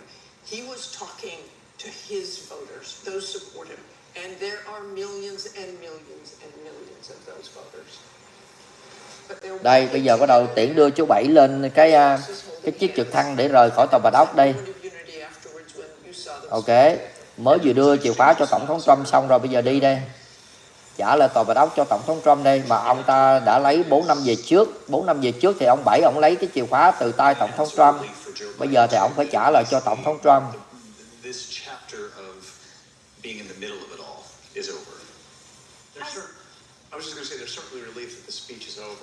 4 năm về trước ông lấy chìa khóa từ tay Tổng thống Trump, bây giờ ông trả lại đây. Time to be sitting there through that speech and the kind of combination it was. The first lady's embracing there, arms around one another. Did you notice that President Trump and Kamala Harris seemed to have quite a few words at the end there? I think it's the biggest exchange of words between the two of them since our debate. Since the debate the day after at the 9/11 memorial down at Ground Zero, he extended his hand to the vice president, and I always thought that was a moment where they acknowledged that they both sort of. Tổng thống Trump bây giờ bắt đầu đi vào tòa Bạch Ốc, bắt đầu ký sắc lệnh nè quý vị, bắt đầu đi vào tòa Bạch Ốc ký sắc lệnh đây. Chính thức lấy lại chìa khóa từ tay cựu tổng thống Biden, và đây ông Biden ông bắt đầu rời khỏi tòa Bạch Ốc. Sau nửa thế kỷ ông làm việc ở cái khu vực này. Sau nửa thế kỷ ông làm việc ở ngay tại cái khu vực này, bây giờ ông không còn làm việc nữa. Cựu tổng thống Biden chính thức đi về nghỉ hưu rồi quý vị nhé. Chính thức rời khỏi cái nơi mà ông đã làm việc 50 năm, nửa thế kỷ. Cựu tổng thống Biden đó, mình nói như vậy đi cho dễ hiểu. Right here. Ông bay lên một cái là ông không còn ở vòng quanh cái vị trí này nữa. Sau 50 năm ông làm việc ở cái vị trí này. Waving now as Joe Biden leaves Washington with the First Lady Joe Biden on what was Marine One, now renamed because he is no longer the president after 50 years In politics, and after 4 years as president, certainly 8 years as vice president, to Vừa livestream vừa canh me crypto. longtime member of the Senate. And you have to wonder, Mary Jordan, if Marine One will fly over the White House one more time, as Ronald Reagan began with former First Lady Nancy Reagan all those years ago. Amy Klobuchar had said that the theme was enduring democracy, and you just saw Jill Biden reach out over and put her arm around Melania, and it seems that there is a big effort here, especially on the Democratic Số 8 quý vị ơi, số 8 quý vị ơi, trời ơi, số 8 cho may mắn rồi. Chưa được 1000 cái like nữa, sao hôm nay sao mình yếu dữ vậy? Hôm nay Tổng thống Trump nhậm chức mà quý vị yếu quá, vậy mà đòi giàu, đòi triệu phú đô la gì trời ơi. Người ta phải sốt sắng lên, người ta phải rầm rộ lên. Hôm nay ngày Tổng thống Trump nhậm chức mà quý vị yếu quá.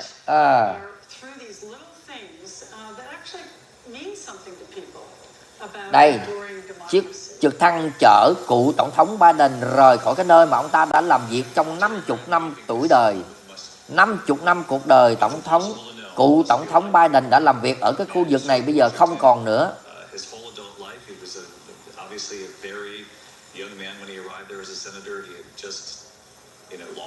Cảm ơn cựu Tổng thống Biden đã cống hiến cuộc đời, 50 năm cuộc đời cho đất nước Mỹ, cho người dân Mỹ. Nhưng mà không biết có cái tích sự gì không, nhưng mà nói nôm na mình cũng cảm ơn nha quý vị. Cho dù không làm được cái tích sự gì cho người dân Mỹ và đất nước Mỹ, nhưng mà chúng ta cũng phải cảm ơn là 50 năm cuộc đời cựu Tổng thống Biden đã cống hiến cho đất nước Mỹ và người dân Mỹ.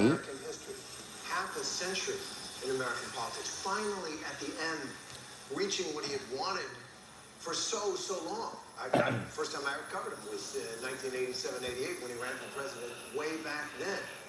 And now leaving not personally defeated, but he had to give up what he had tried to have for so long. Bà con nào rảnh rỗi thì vào channel thứ 2 của Tony Lê để xem và đăng ký để giúp Tony Lê đạt được 100.000 subscriber nhé. Bây giờ chúng ta được 80 mấy ngàn rồi quý vị ơi, chỉ còn có 10 mấy ngàn nữa thôi là chúng ta được cái nút bạc rồi quý vị. Tony Lê Houston, đó là cái channel thứ 2 của Tony Lê.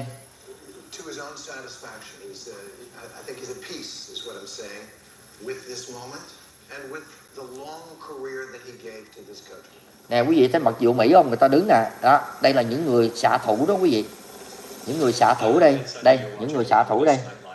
Đứng đầy hết chân đây, rụt rịch một cái là người ta nã như nã là nhận không ra luôn.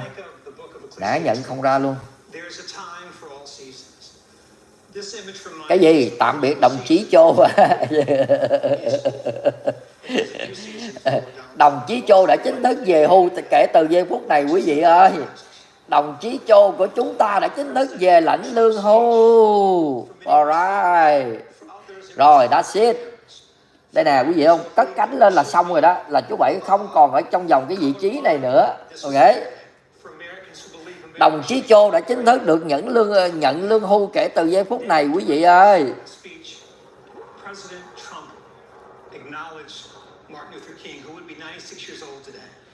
And I think Dr. King is speaking to us on this day. In his final book, Where Do We Go From Here, Dr. King wrote, not bad, huh?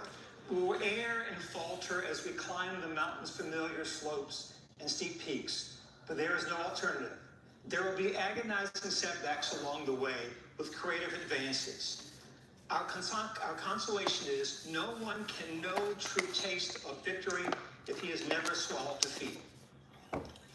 I think what Dr. King was telling us then is that in America, there are days in which you win, there are days in which you lose.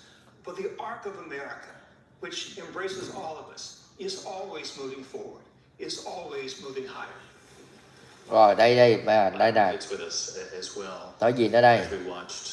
What was Marine One, renamed now since Joe Biden is no longer the president, former President Joe Biden and Joe Biden leave the Capitol.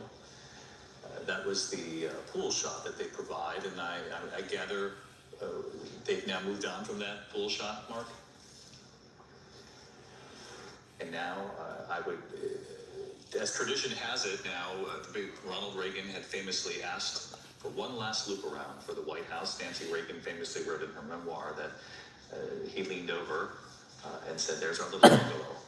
So you just have to wonder, Lindsay, if they're going to take one last trip. And now we have the shot again. And to your point, David, wondering, and we may never know, the potential relief that he feels on this day. This is a guy who in Đó, cái chiếc trực thăng chở cựu tổng thống Biden bay một vòng Washington DC.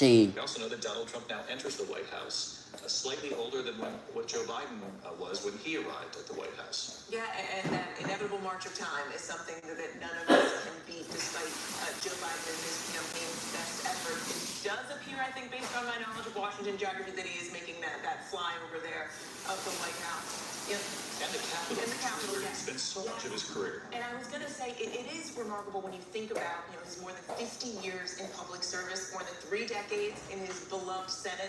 You could argue that he always considered himself a senator first. He also spent over 3 decades trying to get to the White House. To only spend one term there has got to be something he grapples with. He has argued in recent days, as you noted, that so many of his accomplishments may not be felt by the American people just yet, but he said he's planted the seeds, mentioning the Inflation Reduction Act, the infrastructure, the bipartisan infrastructure bill.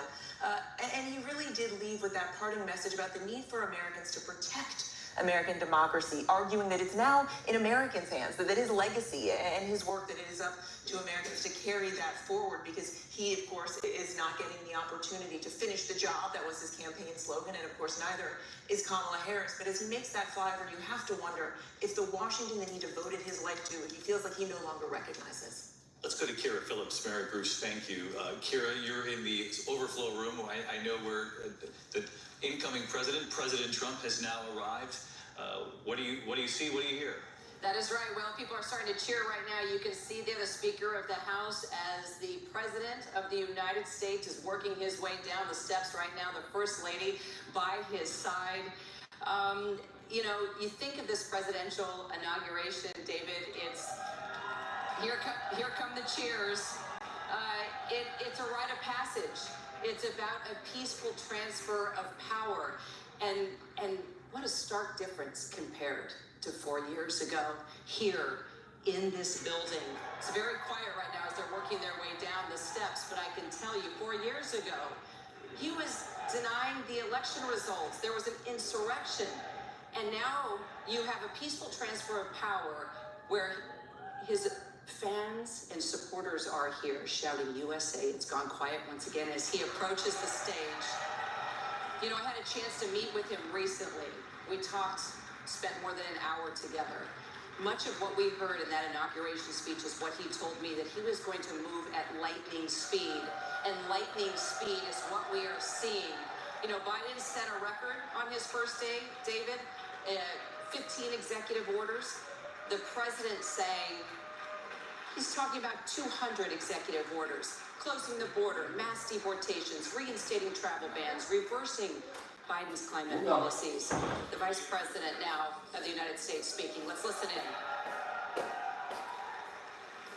That was a good way to start it off. I didn't know exactly what the president would put in that speech, and I hoped to myself that he wasn't going to hold back, and I'm sure you didn't hold back. It was a hell of a way to start the next 4 years, but I just want to say from the bottom of my heart, and I know I speak for the president and for all of us, thank you for making this possible. We love you.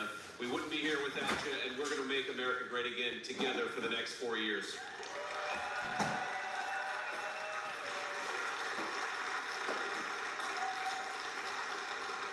And the last thing I'll say is, having stood outside for about 5 minutes to wave goodbye to the Bidens, thank God we moved that thing indoors, because it was a beautiful ceremony and it was cold as hell outside. So, sir, the 45th and 47th President of the United States, Donald J. Trump.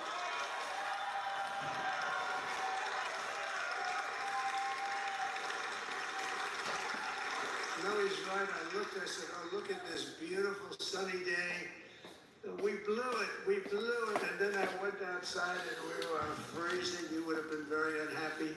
The sun was very deceptive, I will tell you. It is cold out. And I'm sort of saying, that was so beautiful today. Maybe they should do. Hy vọng Tổng thống Trump sẽ ký những cái xác lệnh liên quan tới crypto and stock, quý vị ơi. Chắc chắn rồi đó, chắc chắn là sẽ ký đó, nhưng mà mình không biết cái gì đây. Từ từ rồi mình sẽ khám phá nha. Từ từ mình sẽ khám phá coi Tổng thống Trump sẽ ký kết sắc lệnh gì ngày hôm nay. Để mà tối nay 7 giờ đêm sẽ tóc mở cửa lại sẽ bay, và một chút xíu nữa crypto nó sẽ bay đi tìm chị Hằng. Chị Hằng ơi quê ái du tôi tìm chị 4 năm qua mệt quá chị Hằng ơi. Bây giờ Tổng thống Trump xuất hiện rồi, chị xuất hiện đi chị Hằng ơi. Because I don't want to have all those big shots up there. I don't want to think you're more powerful than them, you look better than them, and I love you. Here we go, here we go. We just had a great time. We just had a great day. This was amazing. You know, when you think we took a journey, I mentioned in the speech, a lot of people said that was not a journey that was possible, and it was indeed possible. I didn't really know Crypto. a lot of people felt it, and we hooked up with JD very early. I watched JD over a period of time. I endorsed him in Ohio. He was a great senator, and very, very smart. The only one smarter than him was his wife. That was I would have chosen her, but somehow the line of succession didn't work that way, right? But now she's great and he's great. This is a great, beautiful couple, and unbelievable career. I just said to him, you are very upwardly mobile, because he hasn't been doing it that long, but he picked it up so quickly. Remember, the first week was a little bit like the fake news was hitting him really hard, and I said, ooh, this may be tough, but after that, it was smooth sailing for him. He took on everybody. He took on the meanest. I don't want to use the word corrupt because we're into a new system, so let's wait till the corruption begins, because it will. But he took on some pretty mean people, and he handled it well. I want to also congratulate Mike Johnson for the job that he's doing.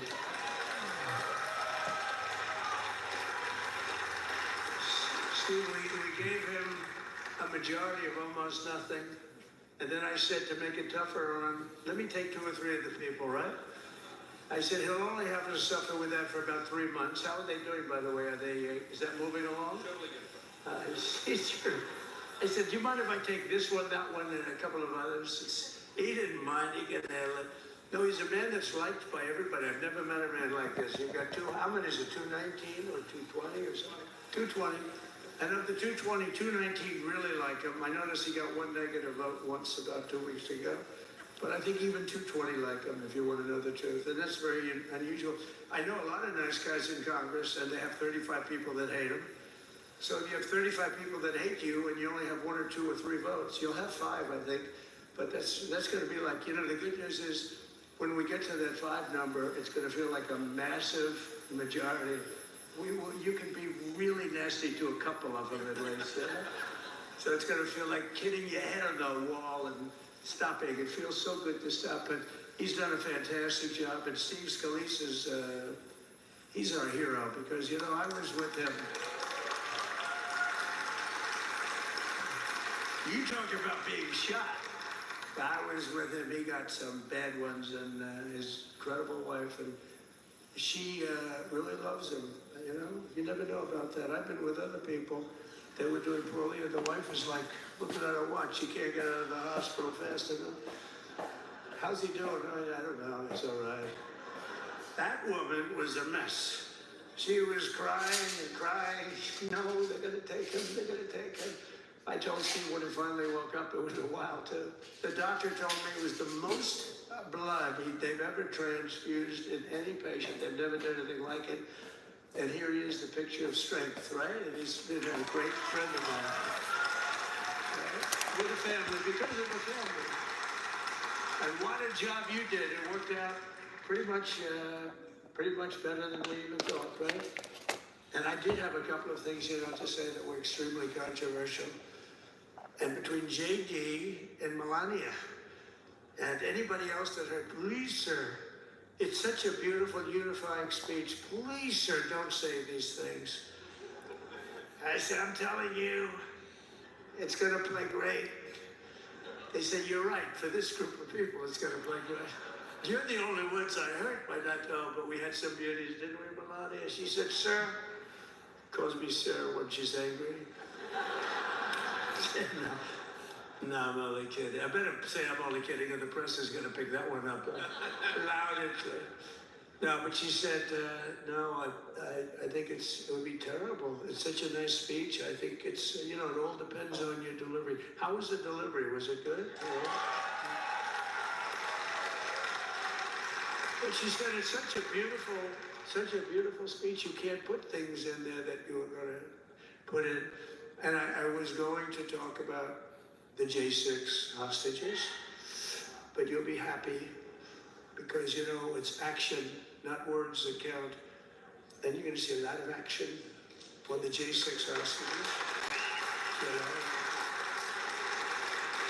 And I was going to talk about the things that Joe did today with the pardons of people that were very, very guilty of very bad crimes, like the Unselect Committee of Political Thugs, where they literally, what they did is they destroyed and deleted all of the information, all of the hearings, practically not a thing left. Đó, hy vọng là Tổng thống Trump sẽ nói về thị trường stock và crypto bây giờ này quý vị.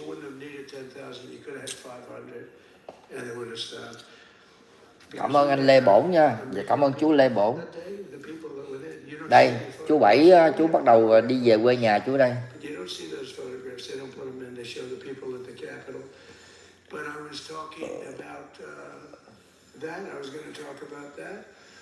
They said, please don't bring that up right now. You can bring it up tomorrow. I said, how about now in front of the jury? I'll bring it up right now. This little time delay is good because we're getting great reviews on the speech. Watch. They'll take the speech and say, I didn't like it because he left there and he talked to people. But we're giving you a little more information than we gave upstairs. But no, they pardoned a lot of people. They pardoned, before we even get to today, they pardoned, 33 murderers, absolute murderers, the worst murderers. When you get the death sentence in the United States, you have to be bad because they don't give it much. And he pardoned almost everybody having a death sentence. And if you went through the crimes that were committed, you wouldn't even believe them. The level of violence, the people that were killed, the innocence of people that were killed and children killed by these people. And he pardoned them for whatever reason. He spared them, but they didn't spare the people that they killed. And, who knows what happens in the future. It's one of the worst because a lot of times they let them out early after that. They say you're going to be in for life, but then all of a sudden they get let out for good behavior and then they go on a rampage. It's one of those little things, right? But I was going to talk about that. But I was really going to talk about the level of, what's going on. Why are we doing this? Why are we trying to help a guy like Millie? Why are we doing Millie? He was pardoned. What he said, terrible what he said. Why are we helping some of the people? Why are we helping Liz Cheney? Liz Cheney is a disaster. She's a crying lunatic and crying Adam Kinzinger. He's a super crying. I never saw the guy not crying. He's always crying. I look at him. I remember years ago he was actually on my side. And then one day, when you don't want to kill people in wars, they turn against you. Liz Cheney hated the concept of not going to war with everybody. Let's kill everybody. Let's spend a lot of money on military equipment, where her father works, right? And, but what she did was incredible. Think of it. They destroyed and deleted all of that information that went on for almost 2 years against Trump. And the reason they did, because it was all false. Like the person that said, I tried to strangle a Secret Service agent. That's one of the toughest human beings I think I've ever seen. I actually had a friend say, please don't change that, sir. You are the coolest sucker in history. Remember she said, I put my hands around his neck because he wouldn't go to the Capitol. Made up fiction. And I was rebuffed. And the guy on the right is a massive weightlifter. Probably stronger than me. Do you think he's stronger than me? You know who I'm talking. Possibly stronger than me. Slightly younger than me, like, I won't say how many years because I don't want to talk about that, but a lot of years. But I had a friend that said, why are you disputing that story? That's the coolest story I've ever heard. Then I would attack a karate champion, get slightly rebuffed, and then throw my arms around a guy with a neck about this big. even though there are bars, there are bars that you can't really do that anyway. So I wanted to talk about that, but all of that stuff got deleted, and the reason it got deleted is they were all caught in lies. Secret Service testified, and they said it didn't happen. Actually, the two guys were very embarrassed. They're suffering because their friends are saying, "Did Trump really do that to you?" But they gained a whole new respect for me. But it was just make-believe stuff, and there were a lot of make-believe stories made up.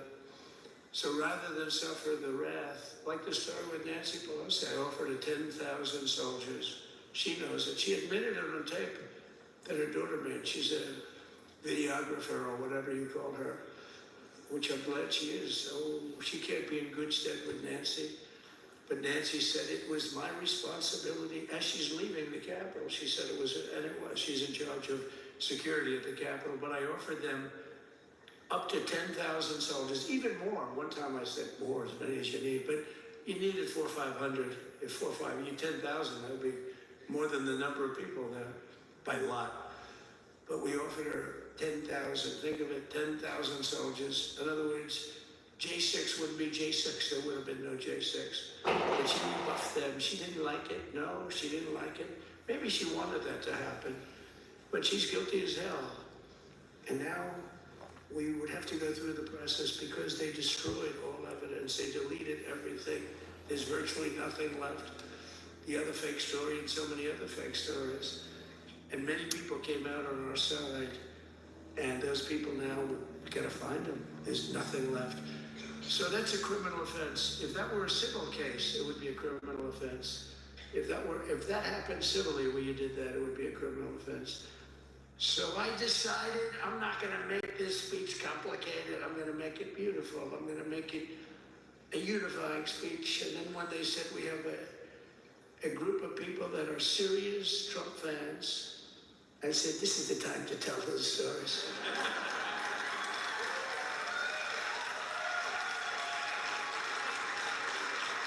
Yes. So, but seriously, I think it was a tremendous success. I think we're very lucky we put it inside because it is really cold. We just went to the helicopter out of respect to something that's taken place for a long time. Nãy giờ chưa thấy Tổng thống Trump nhắc gì tới đồng Bitcoin hết quý vị ơi. Nãy giờ chưa nghe luôn. But it's pretty old custom. And it's a beautiful custom, actually. It's a beautiful custom. I wish we could have had a better relationship. I wish we could have had a better relationship between Republicans and Democrats. I was with Senator Schumer. I said, Chuck, I think it's time we all start getting along a little bit because it doesn't make sense. I mean, we literally never get a Democrat vote. They never get a Republican vote, almost. And although there is a bill coming up very shortly that we have a lot of Democrat votes, right? It's going to be a very beautiful bill. We're going to have a deciding, I would say, within a week or so, I think. And it's going to be a very good bill. You all know what I'm talking about. So, I just want to thank you all for being here. Cảm ơn chị Tuyết Quỳnh nha. All these people all over. You've been our fans. This has been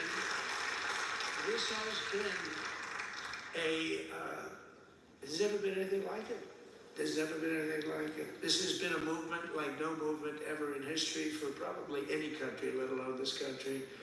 If somebody's running for president, and if they go out and they announce they're going to Arizona, they're going to Nevada, they're going to someplace, if you have 200 or 300 people, that would be standard. Ronald Reagan would go out.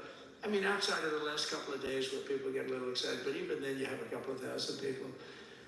But if you're going to go someplace, any one of the swing states, any one of the other states, how about the non-swing states? We won Alabama by 48 points. We won Tennessee by massive numbers. Wyoming, we won by numbers that are, nobody's ever seen numbers like that. And, places like California, we did great, but when they send out like 38 million ballots, nobody knows where the hell they're sending them, and then they come pouring back, the whole thing. They passed a law in California that if you work in an election bureau, and if you so much as ask for a voter ID. If you say, sir, ma'am, could I please look at your voter ID? They have the right to put you in jail. You're a criminal. Can you believe that? There's only one reason that happens. They want to cheat. So they had it where voter ID wasn't accepted. But now if you even ask for, this is seriously a bill that was just signed. It passed in their legislature. And it was signed. And I think when we get things cleaned up and we get back to a little bit of normalcy, I'm going to ask the speaker to really get involved, because I think we would have won the state of California, because, you know, if you look at my numbers with Hispanic, we're 56%, and we were winning. We won the Texas border that had never been won. As the governor said, he's doing a good job, the governor, by the way, of Texas. But as the governor said, it hasn't. Oh, did I get lucky? Did I get lucky? Supposing I said, you know, he's not here, but the governor of Texas has done a terrible job. Wow, look at you. You mean we couldn't get you up in the front row? I tell you. Thống đốc Tiểu bang Texas. The governor of Texas is not doing his job. You heard what I said? See, I didn't know you were there. I said he's doing a great job. He's doing a phenomenal job. But now you're going to have a partner that's going to work with you, because you didn't have. Not only did he have a partner, he had people selling you wall. Right? We have a fence structure that we worked on. The governor worked on with me. And I didn't love it, to be honest with you. I wanted a nice precast concrete, you know, 40, 50 feet high, like a beautiful, could have been a T-shape, Y-shape. I love construction. I wanted that sucker to go maybe 50, 60 feet. It would have looked beautiful, a nice Y shape. And they said, the problem is, sir, they climbed that like a rabbit. I said, what do you mean? No way. And they brought some of these guys out. They climbed it like. And the other thing is you hit it with acid and the thing will disintegrate. You know, they have things for concrete. So they needed very hardened steel, very special steel. And then they needed 7,000-pound concrete inside that steel, unit inside that steel. And then they have a rebar that's the toughest steel made. Very hard to cut. So this is why very little is cut. I mean, it's right. And then they put an anti-climb panel on top. I hated it. I said, it's so unattractive. And I said, why would that work? I don't believe it works. And I went to watch the Border Patrol, gave a display. We had actually two sets of climbers. The guys that climb up walls with drugs on their back, I mean, they got like 60, 70 pounds of drug, and they go as fast as you can walk. They go bip, bip, bip. Or we have Mount Everest type climbers. And honestly, the drug guys were much better. I couldn't believe it. The drug guys blew them away, right? But it's true, the anti-climb panel, they couldn't get around it. They just couldn't, you didn't have it. So sometimes you sacrifice beauty for efficiency. And we did. So we built this wall, and we built over 500 miles of wall. That's why we had such good numbers. The famous chart that came down, very thankfully, the chart that came down on my right, Governor. Had I not looked over there, I'm not speaking right now. You might be speaking here. You want to know the truth? You, JD, you got a lot of great people in this party, but I got very lucky, but we had the best numbers we've ever had. But I bought, you know, what happens is when you fill it up, it's like water. You fill it up. Now we have 571 miles of wall. And they would always say, you know, when we renovated a wall, so there'd be like a piece of plywood sitting there for 60 years, or a 2x4 sitting for 60 years on the ground and rotting. Because, you know, and they say, you didn't build a new wall. Here we're building 50 feet up in the air, and 30 feet sections, 15-foot sections, all steel, all concrete, all everything. And all, by the way, they don't even want me to say this, but what the hell, doesn't take that long time. They're all wired for all of the equipment. We put wires in everything so they can easily wire for all of the different types of equipment. And if there's a doubt, we have a wire. Whenever we just look, you just find the wires all over the place up top, so we can just hook it up. We don't have to have wires on the outside, which wouldn't do too well, right? So anyway, so we built an extra 200 miles of wall, and the governor wanted to buy it. He tried to buy it, and they wouldn't sell it to him. He wanted to put it up himself. Could have been done in 3 to 4 weeks, 200 more miles, because when you do it now, they just keep going further out, further out, further out, getting around. So we did an extra 200 miles, and it was all bought. and they announced that they're not going to put it up. And that's when I realized they wanted open borders, and that's when I realized that people are going to come pouring through the wall like nobody's ever seen before, but you've seen it. A lot of you are here because of that. Chú Bảy lên máy bay để bay về quê nhà đó quý vị. Chú Bảy leo lên máy bay để bay về quê nhà. Coming into our country from prisons and from mental institutions is a bigger issue for the people that I know. And I made it my number one. Chưa nghe Tổng thống Trump nói gì tới đồng Bitcoin hết quý vị ơi. Quý vị ơi. Criminals coming into our country. We don't want the jails of every country in the world virtually being deposited into the United States. And that man had to suffer with it. And he did an unbelievable job. I'll tell you, he was a very popular governor, but now he's like an unbeatable governor because of your border policy. He was fantastic. And he really was. So. Governor Abbott he's a great man, a great leader. And but it did make him very more. Did you do it? You didn't do that for politics. You did it because you wanted to do the right thing. But I'll tell you, it sure as hell worked for politics too. It's self-preservation. That's right. But no, because the people are demanding it. The people of Texas are demanding it. The people are demanding it all over. So anyway, so we built it, and they wouldn't let us use it. They wouldn't let the governor use it, and other governors, they wouldn't let him use it. But he was the leader of the pack and did a great job. And then we heard about a month ago that not only wouldn't they let it use it, they were selling it. They were going to sell it for 5 cents on the dollar. Now, 5 cents on the dollar then, but today it would cost more than twice as much to build because we bought it like 6 years ago. And it was just sitting on the ground, and that does not do well for the whole thing. But it was just sitting on the ground, and I heard about it, and I called the governor, and I called a lot of people, your attorney general. And here's the story. They were going to buy it, and these are great business people. They were going to buy it for 5 cents on the dollar or less. And they were calling us up, we'll sell it to you for 200 cents on the dollar. In other words, it will cost you twice as much, so it's 200 cents on the dollar. I said, can someone explain that to a judge? I mean, how corrupt is that? You'd think they'd say, maybe we'll sell it to you for 20 cents, 30 cents, but not 200 cents. So they were going to buy something for 5 cents, and they were going to sell it to us for a fortune. They're going to make it be, they'd have it down in Fortune magazine, they put it as the deal of the year, okay? You buy something like that. But it was so corrupt and so horrible. And when we told that to the administration, they didn't care. They just kept going forward. They couldn't care less. And they kept going forward. They knew that they were trying to sell it back to us. They would have sold it back to us. You would have ended up buying it. You would have paid probably 50, 60 cents for us. But they were going to use it for scrap metal, but then they made a much better deal. They could just buy it and sell it to us for 15, 20 times what they paid. 20 times, think of it, like 20 times what they paid. And we wouldn't let it happen. And the governor with his attorney general, Ken Paxton, they made a fantastic, they're a good lawyer. He's pushing them pretty good by people, right? They said, you got a great attorney general. They should leave him alone. He was with me.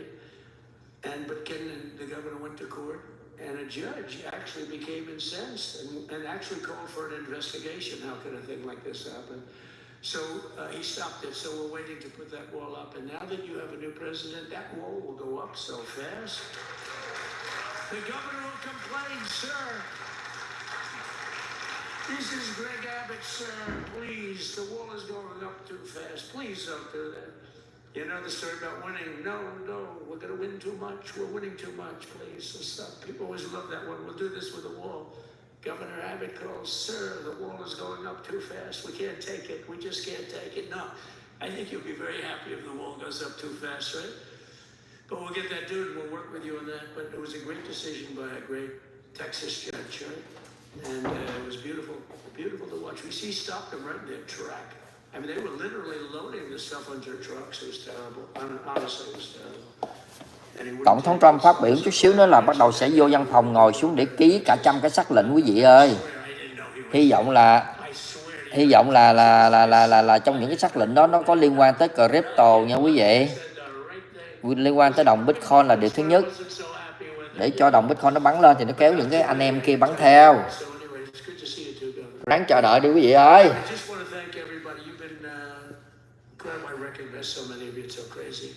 But this has been a long journey. This was a journey that started in 2015, probably started 20 years before that. People used to say, you're going to run for president? You're going to run?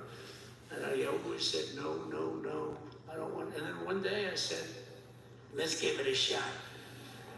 And what I talked about then was the border too. I think it probably was the number one issue for me. Back in 2015, 2016, I talked about the border. And now I talked about the border, but this border is much worse. We fixed the border, it was totally fixed. There was nothing to talk about. 2020, by the way, that election was totally rigged, but that's okay. It was a rigged election. You know, the only thing good about it, it showed how bad they are, showed how incompetent, and frankly, historically, this is a much bigger event. If that would have gone like it should have, the bad thing about it is some bad things happen, like a lot of people in our country that wouldn't be in our country right now. So, you know, that's the bad part. But I will say that it started in 2015, and right from the beginning, we went to the top. Day one, they announced Trump, and Trump went to number one and stayed there for the whole primary. And then we took on Hillary. She didn't look too happy today. We took on Hillary.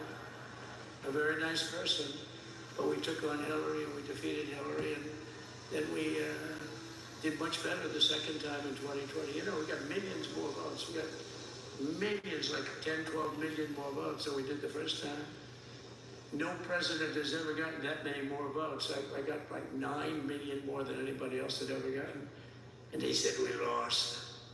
And because of that, I said to Melania, what do you think? And she said, you want to do this again? And had we lost, and had I thought we lost, I wouldn't do it again, because that's like the ultimate poll, right? But I knew how well we did, and this time we made it too big to rig. It was so big. They tried like hell. They tried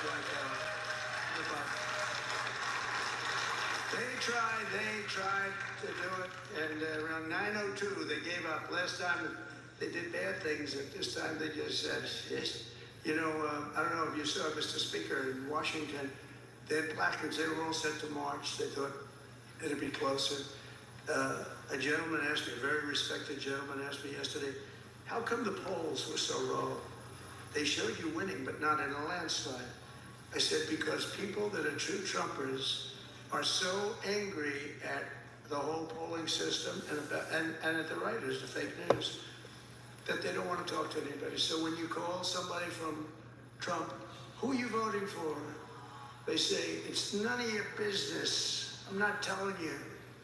And that was probably 40% of the people they called. So they would discard that one, and they didn't show that. And then when the election happened, you know, the vote came, and it was much different, much higher than, we're going to win, but they really thought, and they couldn't believe the one man said, I mean, it was so much higher. We won all 7 swing states. We won the popular vote by millions of votes, which is hard for a Republican. I'll tell you who came through. The unions came through. The auto workers were great. The Teamsters were great. The firemen were great. I think almost every union was great. The only one that weren't great, although Sean was great, and the Teamsters, Sean O'Brien, the head of the Teamsters, was fantastic.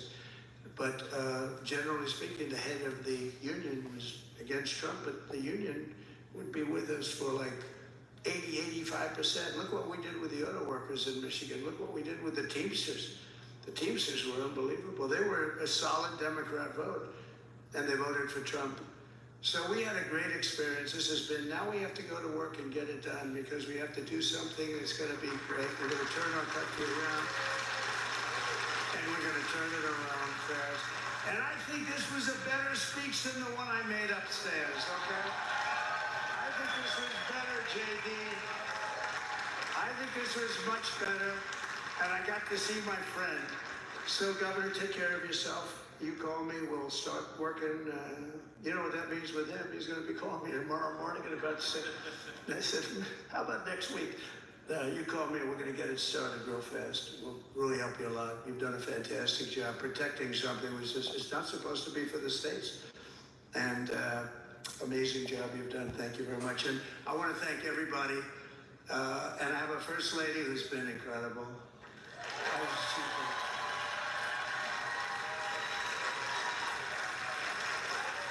I shouldn't say this. I'm going to get hell when I say this, but her feet are absolutely aching. You know, those heels. And we thought we were leaving. We were going home. Sir, would you be able to go down and say hello to some of your other fans that are here? I said, oh, I didn't know that. Wow. Did you get to see pretty clearly the picture, I hope? Good. That's good. But because you wouldn't want to make the same speech again, right? But she said, darling, I love you so much, but my feet are killing me. I said, honey, let me just see how far it is. I asked the person. Oh, not that long, maybe 400 or 500 yards. That's 5 football fields. I said, can you make it? She said, we're going to make it no matter what. We're going to make it because we have to go, right?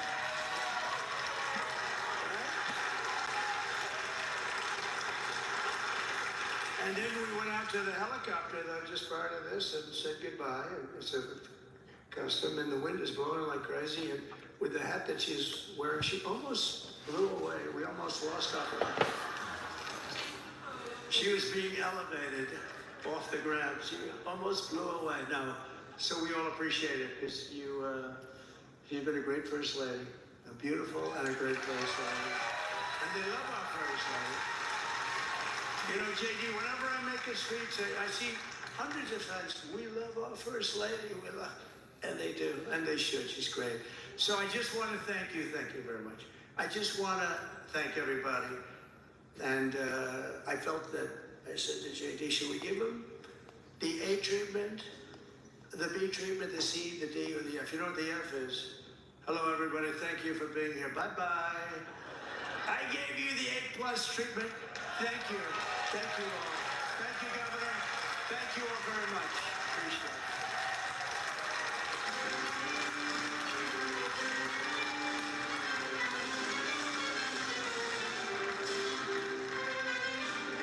President Trump, now having delivered his inaugural address and his second speech here, unscripted, and he felt the crowd listening there. Rồi bây giờ sẽ vào trong văn phòng để ngồi xuống ký nè quý vị ơi, chuẩn bị đi, chuẩn bị củi lửa đi.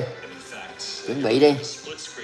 Lấy thúng, lấy vỏ đệm ra hay là để bao rác thì ra sẵn đi quý vị nhé. Với cái cân để kế bên.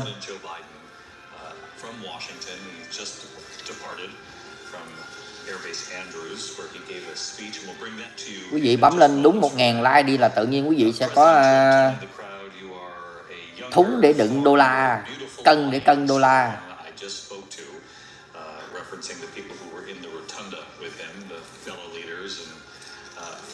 Hôm qua tôi đi chợ Việt Nam tôi mua cái vỏ đệm mới quý vị, cái vỏ đệm ở dưới miền Tây người ta hay xách đi chợ đó quý vị.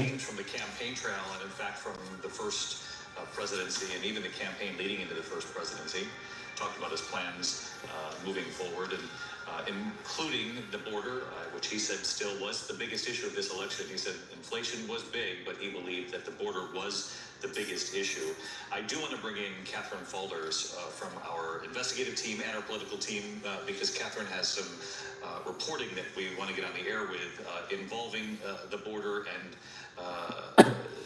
before we get to that, though, let's talk about January 6th, Catherine. And you heard him reference there the pardons, some of the pardons that came from the outgoing president, but then hinting at the action he'll be taking later today, and you've learned more about what that action will actually be. Yeah, David, and I should caution, and of course this isn't final until Trump signs the paperwork, but we're learning from multiple sources that these pardons, that these January 6 defendants' pardons will be much more sweeping in nature than some of his allies even predicted. We're told that he will extend pardons to these January 6 defendants, but in addition to that, we're told that Trump plans to commute the sentences of those who are in prison now for those violent offenses on those police officers. Now, what does that mean? That means hundreds of individuals who are currently serving time for attacks on police officers, their sentences will be commuted. Now, he hasn't signed this yet. He is intending to, and that's what's anticipated. But the other thing worth noting here is this will extend, David, to two of those most high-profile defendants that we've talked a lot about in January 6th. The Oath Keepers founder, Stuart Rhodes, the Proud Boys leader Enrique Tarrio. They're both serving 18 years and 22 years, respectively, for, of course, leading members of their respective groups in a seditious conspiracy to thwart the lawful transfer of power. Those two individuals we could see out of jail as soon as today. I'm told that Trump will also direct his attorney general to drop those pending cases. There are 300 cases where defendants have been charged but not found guilty or convicted or pled guilty in any way. Roughly 180 of those 300 pending charges, David, were charged with assaulting or impeding police. So essentially, this will affect every single one of the January 6th defendants. There are 1,600 of them, so they should be getting that news soon. Of course, I should caution, nothing is final until Trump signs the pardon paperwork, but he's expected to do that today.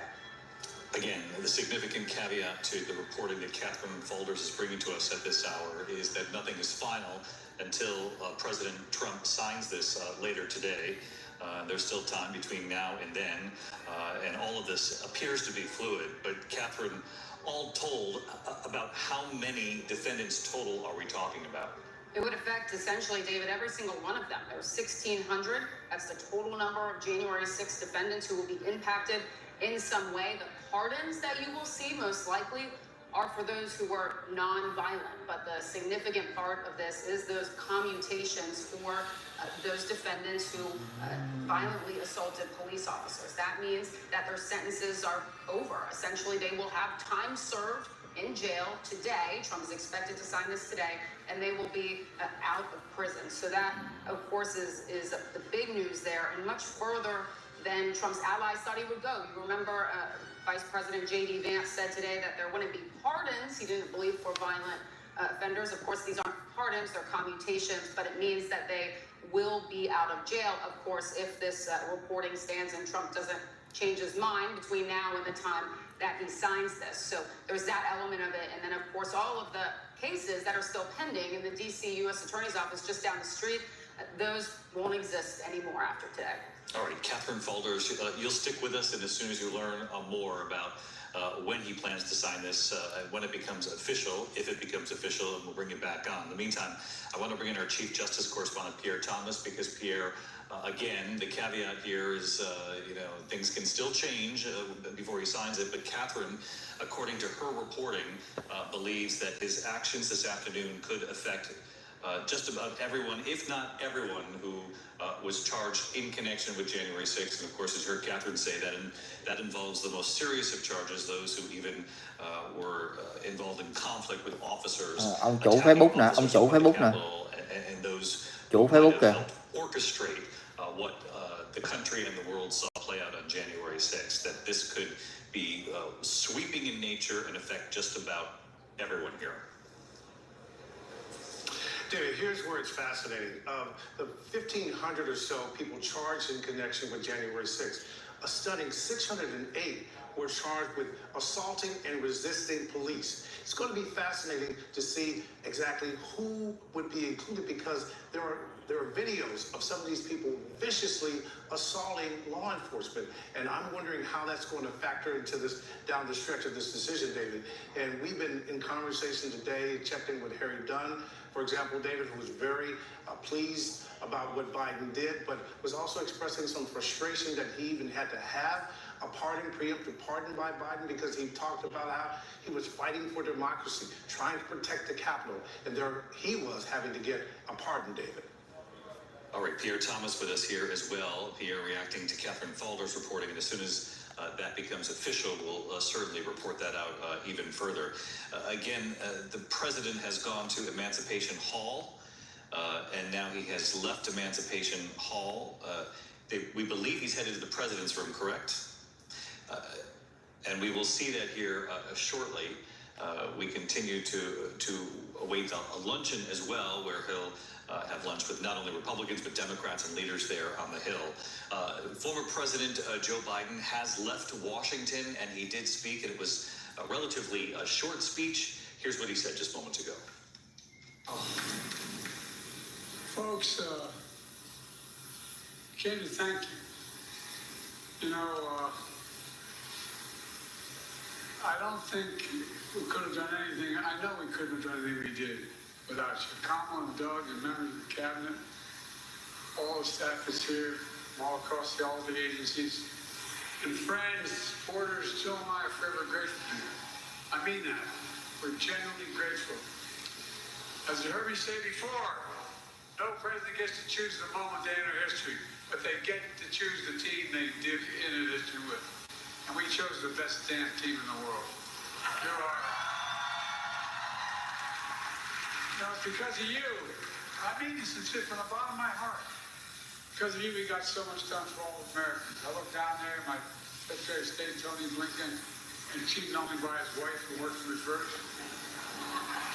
Look, I only hope to look back on these years, hope you look back on them, the same pride I have of all you've done. And I'm proud of is that you did it upholding the core values of honesty, decency, and integrity. I mean, no scandal.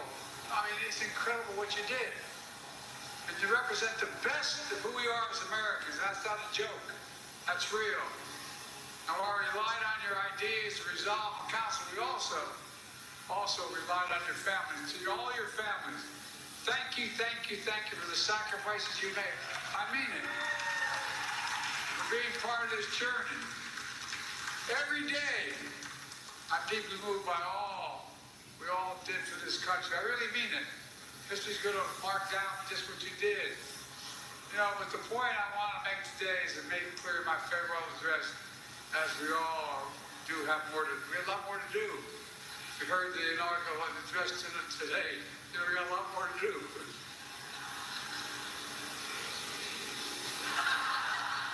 I know from many years of experience, they're up and down, but we have to stay with it. My dad taught me the measure of a person, you heard me say it before, is how quickly they get back up when they get knocked down. That's what we have to do right now. And we've always done our best as Americans. We never give up. Never. We're leaving office, but we're not leaving the fight. You're smart, you're skilled, you're passionate. The country needs you again. So all of you can, stay engaged in all the ways you can. Whether it's in public service, the private sector, philanthropy, academia, running for office yourself, or anything else you choose to do. I give you my word, we believe in you. We, Jill and I, our family, believe in you. Just as I've said, how the laws we enact for those seeds are going to grow and bloom for decades to come. I say that to you as well. I have no doubt you'll make this experience and take the friendships you made to continue to do amazing things for decades to come. That's why I see a future. All leading the way by you all. You know, so take some time to decompress, reconnect with your friends, spend more time with your family. But most of all, take care of yourselves and each other. I mean it. Let me close where I began. My sincere gratitude, and I really mean it from the bottom of my heart. I've been doing this for 50 years, and the best group of people. Hard to say. It's been the honor of my life to serve as your president. And I tell you what, the greater honor is being able to serve with all of you. You're incredible. You really are. You really are. Mark my words. History's going to judge what you've done as one of the most significant contributions that's been made by all of America. Look, folks, you know, let me close with that poem you heard me quote before. Seamus Heaney wrote, "Once in a lifetime, the long-fought tidal wave of justice will rise up and hope amidst your rhyme. You made it rhyme louder than it's rhymed in a long time." I really mean it. We're on the cusp of real change, so let's make hope in history rhyme. I love you all. I've been keeping you too long, but thank you. Bottom of my heart, thank you. Can I go up this way? President Biden, First Lady Jill Biden, the outgoing president and First Lady, moments ago leaving Joint Base Andrews. You can see the plane there waiting for them. The president, former president, saying, "Stay engaged," saying, "I've been doing this for 50 years." Did say something like, "We're on the cusp of real change. Don't give up." But that's quite something to deliver to a crowd when somebody else has just been sworn in and deliver the inaugural address. And President Trump has his own plans for real change. So again, sort of a split screen moment here in Washington, and it does reflect the country. Again, sweeping mandate in the Electoral College, but still a fairly close election. Just a couple million separated Kamala Harris and Donald Trump in the popular vote. And what the former president, Joe Biden, was trying to do is keep people engaged, keep the supporters engaged. You can see them now talking to some members of his own cabinet, Secretary of State, former Secretary of State Antony Blinken right there in the crowd, having just embraced the outgoing former President Joe Biden there. And John Carl, he clearly did express a little bit of, his own reaction, if you will, to what he sat through with the inaugural address just about an hour ago from former, now incoming President Trump, the 47th President of the United States. He said the fight's not over. We still have work to do. And he made a comment, especially after hearing that speech, we've got work to do, and then he crossed himself. Yeah, sign of the cross, right? Yeah. Sign of the cross, as if to say he needed a little moment of prayer after hearing the first of the two speeches that Donald Trump has given so far today. David, I can only imagine his reaction to the pardons that we just heard Catherine Faulders report, the pardons and commutations for virtually everybody who attacked the Capitol on January 6th. Let's face it, those prosecutions, some 1,600 cases, are a big part, or were a big part, of Joe Biden's legacy, holding people to account for attacking the United States Capitol on January 6, 2021. And that legacy is now up in smoke. And as we reported here, as we first came on the air with these inaugural activities, that decision to expand the pardons and commutations, and again, they haven't been issued yet, but Catherine Faulders is reporting that they are about to be issued. They're expected to be issued. That was a change that was made since last night, and a change that I am told was made as a result of the pardons that Joe Biden issued this morning. That Donald Trump had originally planned to issue pardons for all the nonviolent offenders on January 6th. And in terms of those that had committed attacks on police officers and violence, that he was going to refer that to his Justice Department to review, as J.D. Vance had suggested about a week ago, on more of a case-by-case basis. But now you have the broadest, if he goes through with what, again, Catherine Faulders has reported, the broadest possible action he could have taken regarding those who attacked the Capitol on January 6th. Virtually all of them to be, if he goes through with this, free by the end of the day. As we watch Joe Biden and Jill Biden leave Washington after Joe Biden's 50 years of public service, Terry Moran, if Catherine Faulders' reporting holds, this would be extraordinarily sweeping in nature. Sweeping and telling about this national moment. Think of it, those two men in the Capitol today, side by side, performing the constitutionally mandated and this time peaceful transfer of power, and is still fighting over the meaning of January 6th with their pardons. President Biden preemptively pardoning the members of the committee and some of the witnesses before the committee that investigated the attack on the Capitol. President Trump now pardoning, it looks like, pretty much everyone who attacked the Capitol. One of the things that was at issue in this election is, what does January 6th mean to the United States? Not just now, but in the future. That question has not been resolved. To many in the country, most Republicans on the day, it was horrifying and disgusting and a crime against our democracy. They've changed their tune. A lot of Americans still feel that way. Other Americans see it as a lot of hyped up partisan politics. How we resolve that dispute will tell us a lot about who we're going to be. Yeah, that's true, Terry, and something we heard in traveling the country, and Mark, I know you talked about this too in covering this election, is that people would acknowledge it.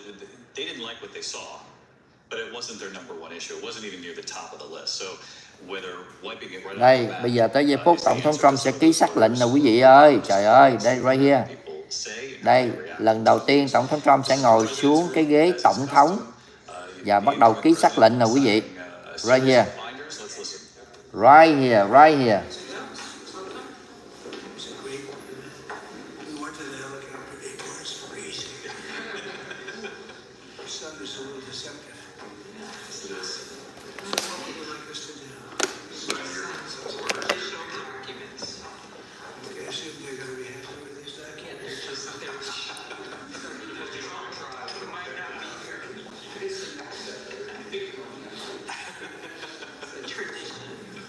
Sir, the first is 22 cabinet and cabinet level appointments for your signature.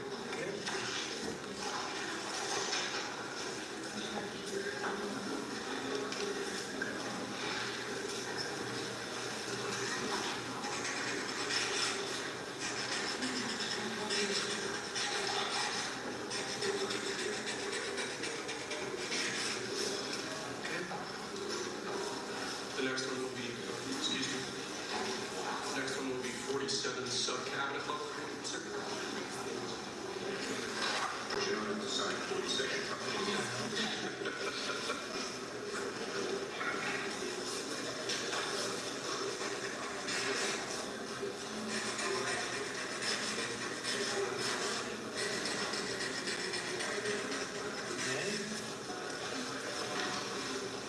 Thank you, sir.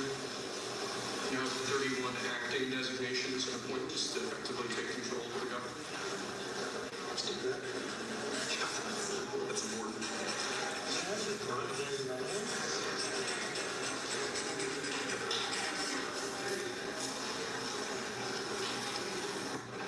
And we have 15 commission chairman and acting chairman appointments.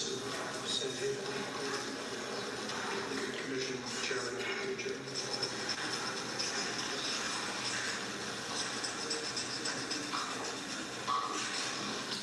He was number one at Harvard also. Good counsel. They have something. Thank you, sir. Lastly, we have a proclamation ordering all future inauguration days, including this inauguration day, that flags shall be flown at full mast. Very important.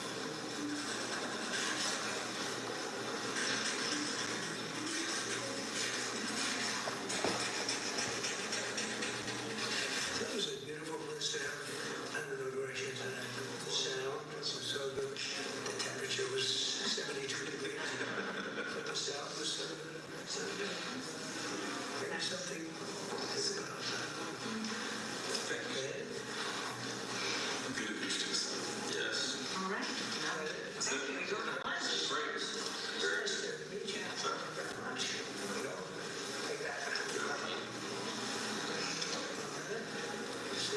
Thank you, sir. Did you have a good meeting with former President Biden? Very nice. Very nice. Beautiful custom. It goes back as long as hell goes. Before that, it was a stagecoach.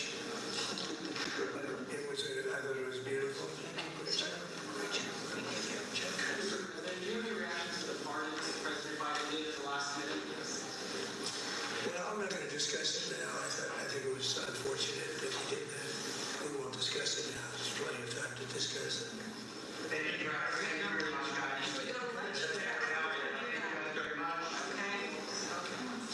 And the lunch. Ready for lunch? Okay.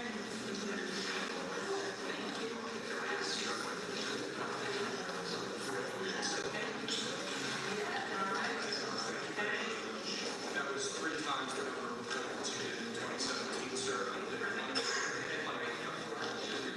Just getting started. the president in the president's room there signing a number of pieces of paperwork that you essentially have to once you become president, and putting into motion officially your selections for your cabinet. We heard the president ask there if he was okay with that. Nãy giờ là Tổng thống Trump chỉ ký nhân sự đó quý vị.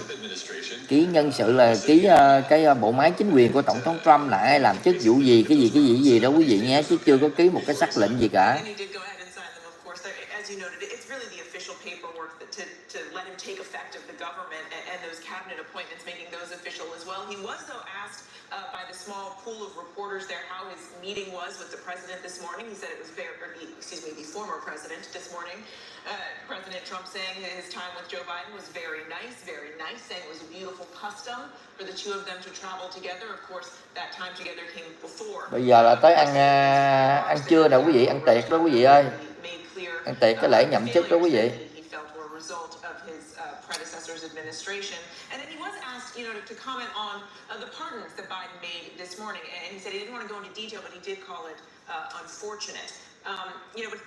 But Trump did say in that sort of second inaugural address that he gave at the Capitol to his supporters who were gathered that he clearly was not pleased with the pardons that Joe Biden issued this morning. He said that he was pardoning people who were very, very guilty of very bad crimes. Of course, that's simply not true yet. They haven't been charged with any crime, as Biden said this morning.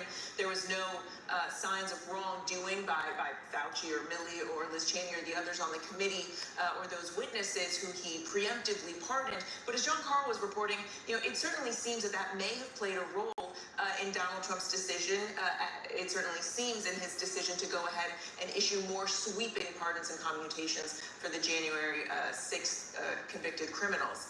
And of course, we should mention also that wasn't the only pardons Biden issued today. He also issued some pardons for members of his family preemptively for his siblings and his in-laws. But again, as Terry was saying earlier, just a remarkable sort of tit for tat, even up to the very last minute as we see this transfer of power over just what the meaning of January 6th is. And former President Joe Biden also made it clear in pardoning his family members in the 11th hour, the 11th minute. Really? I could almost say, not because of wrongdoing is what he said. He just feared that that there would be retribution in the months to come. Correct. He said that these were to prevent, as he put it, baseless and politically motivated attacks. And again, saying that just because he was issuing these preemptive pardons, it was not an acknowledgement of any wrongdoing, but yet another sign that even as we are going through the motions today, even as Biden was participating in this transfer of power and inviting Trump to the White House, that Biden simply did not trust Donald Trump to use his power appropriately. Mary, thank you. You're looking live at the luncheon on Capitol Hill. This is when leaders from both parties gather to welcome the incoming president. There will be gifts exchanged here at the luncheon, and President Trump will make comments here as well. It's customary that the president would arrive, you would see a couple of moments, and then they would shut down the cameras just for a brief period so that they can actually eat lunch, presumably without all of us peering in while they're eating their food. He's expected to arrive here at any moment. And then later this afternoon, Rachel Scott is at the Capital One Arena. And Rachel, it's my understanding that will replace the inaugural parade that Americans are so sort of accustomed to seeing, that sort of march back down Pennsylvania Avenue. Exactly, David. A very different inaugural parade will be happening this year for the first time in decades, because this will take the place of that traditional inaugural parade that we normally see down Pennsylvania Avenue. Instead, President Donald Trump will come here. This is an arena that is filled with thousands of his supporters. I had a chance to talk to him over the weekend. I asked him about the weather, really throwing a wrench in his inauguration plans. And he said he was actually looking forward to being here with his supporters. This has the feel of a campaign rally on the Jumbotrons here. They have been playing every single thing that we have been watching unfold. People have been standing, chanting USA, USA. They also booed here when former President Biden, departed on that helicopter with the former First Lady of the United States as well. This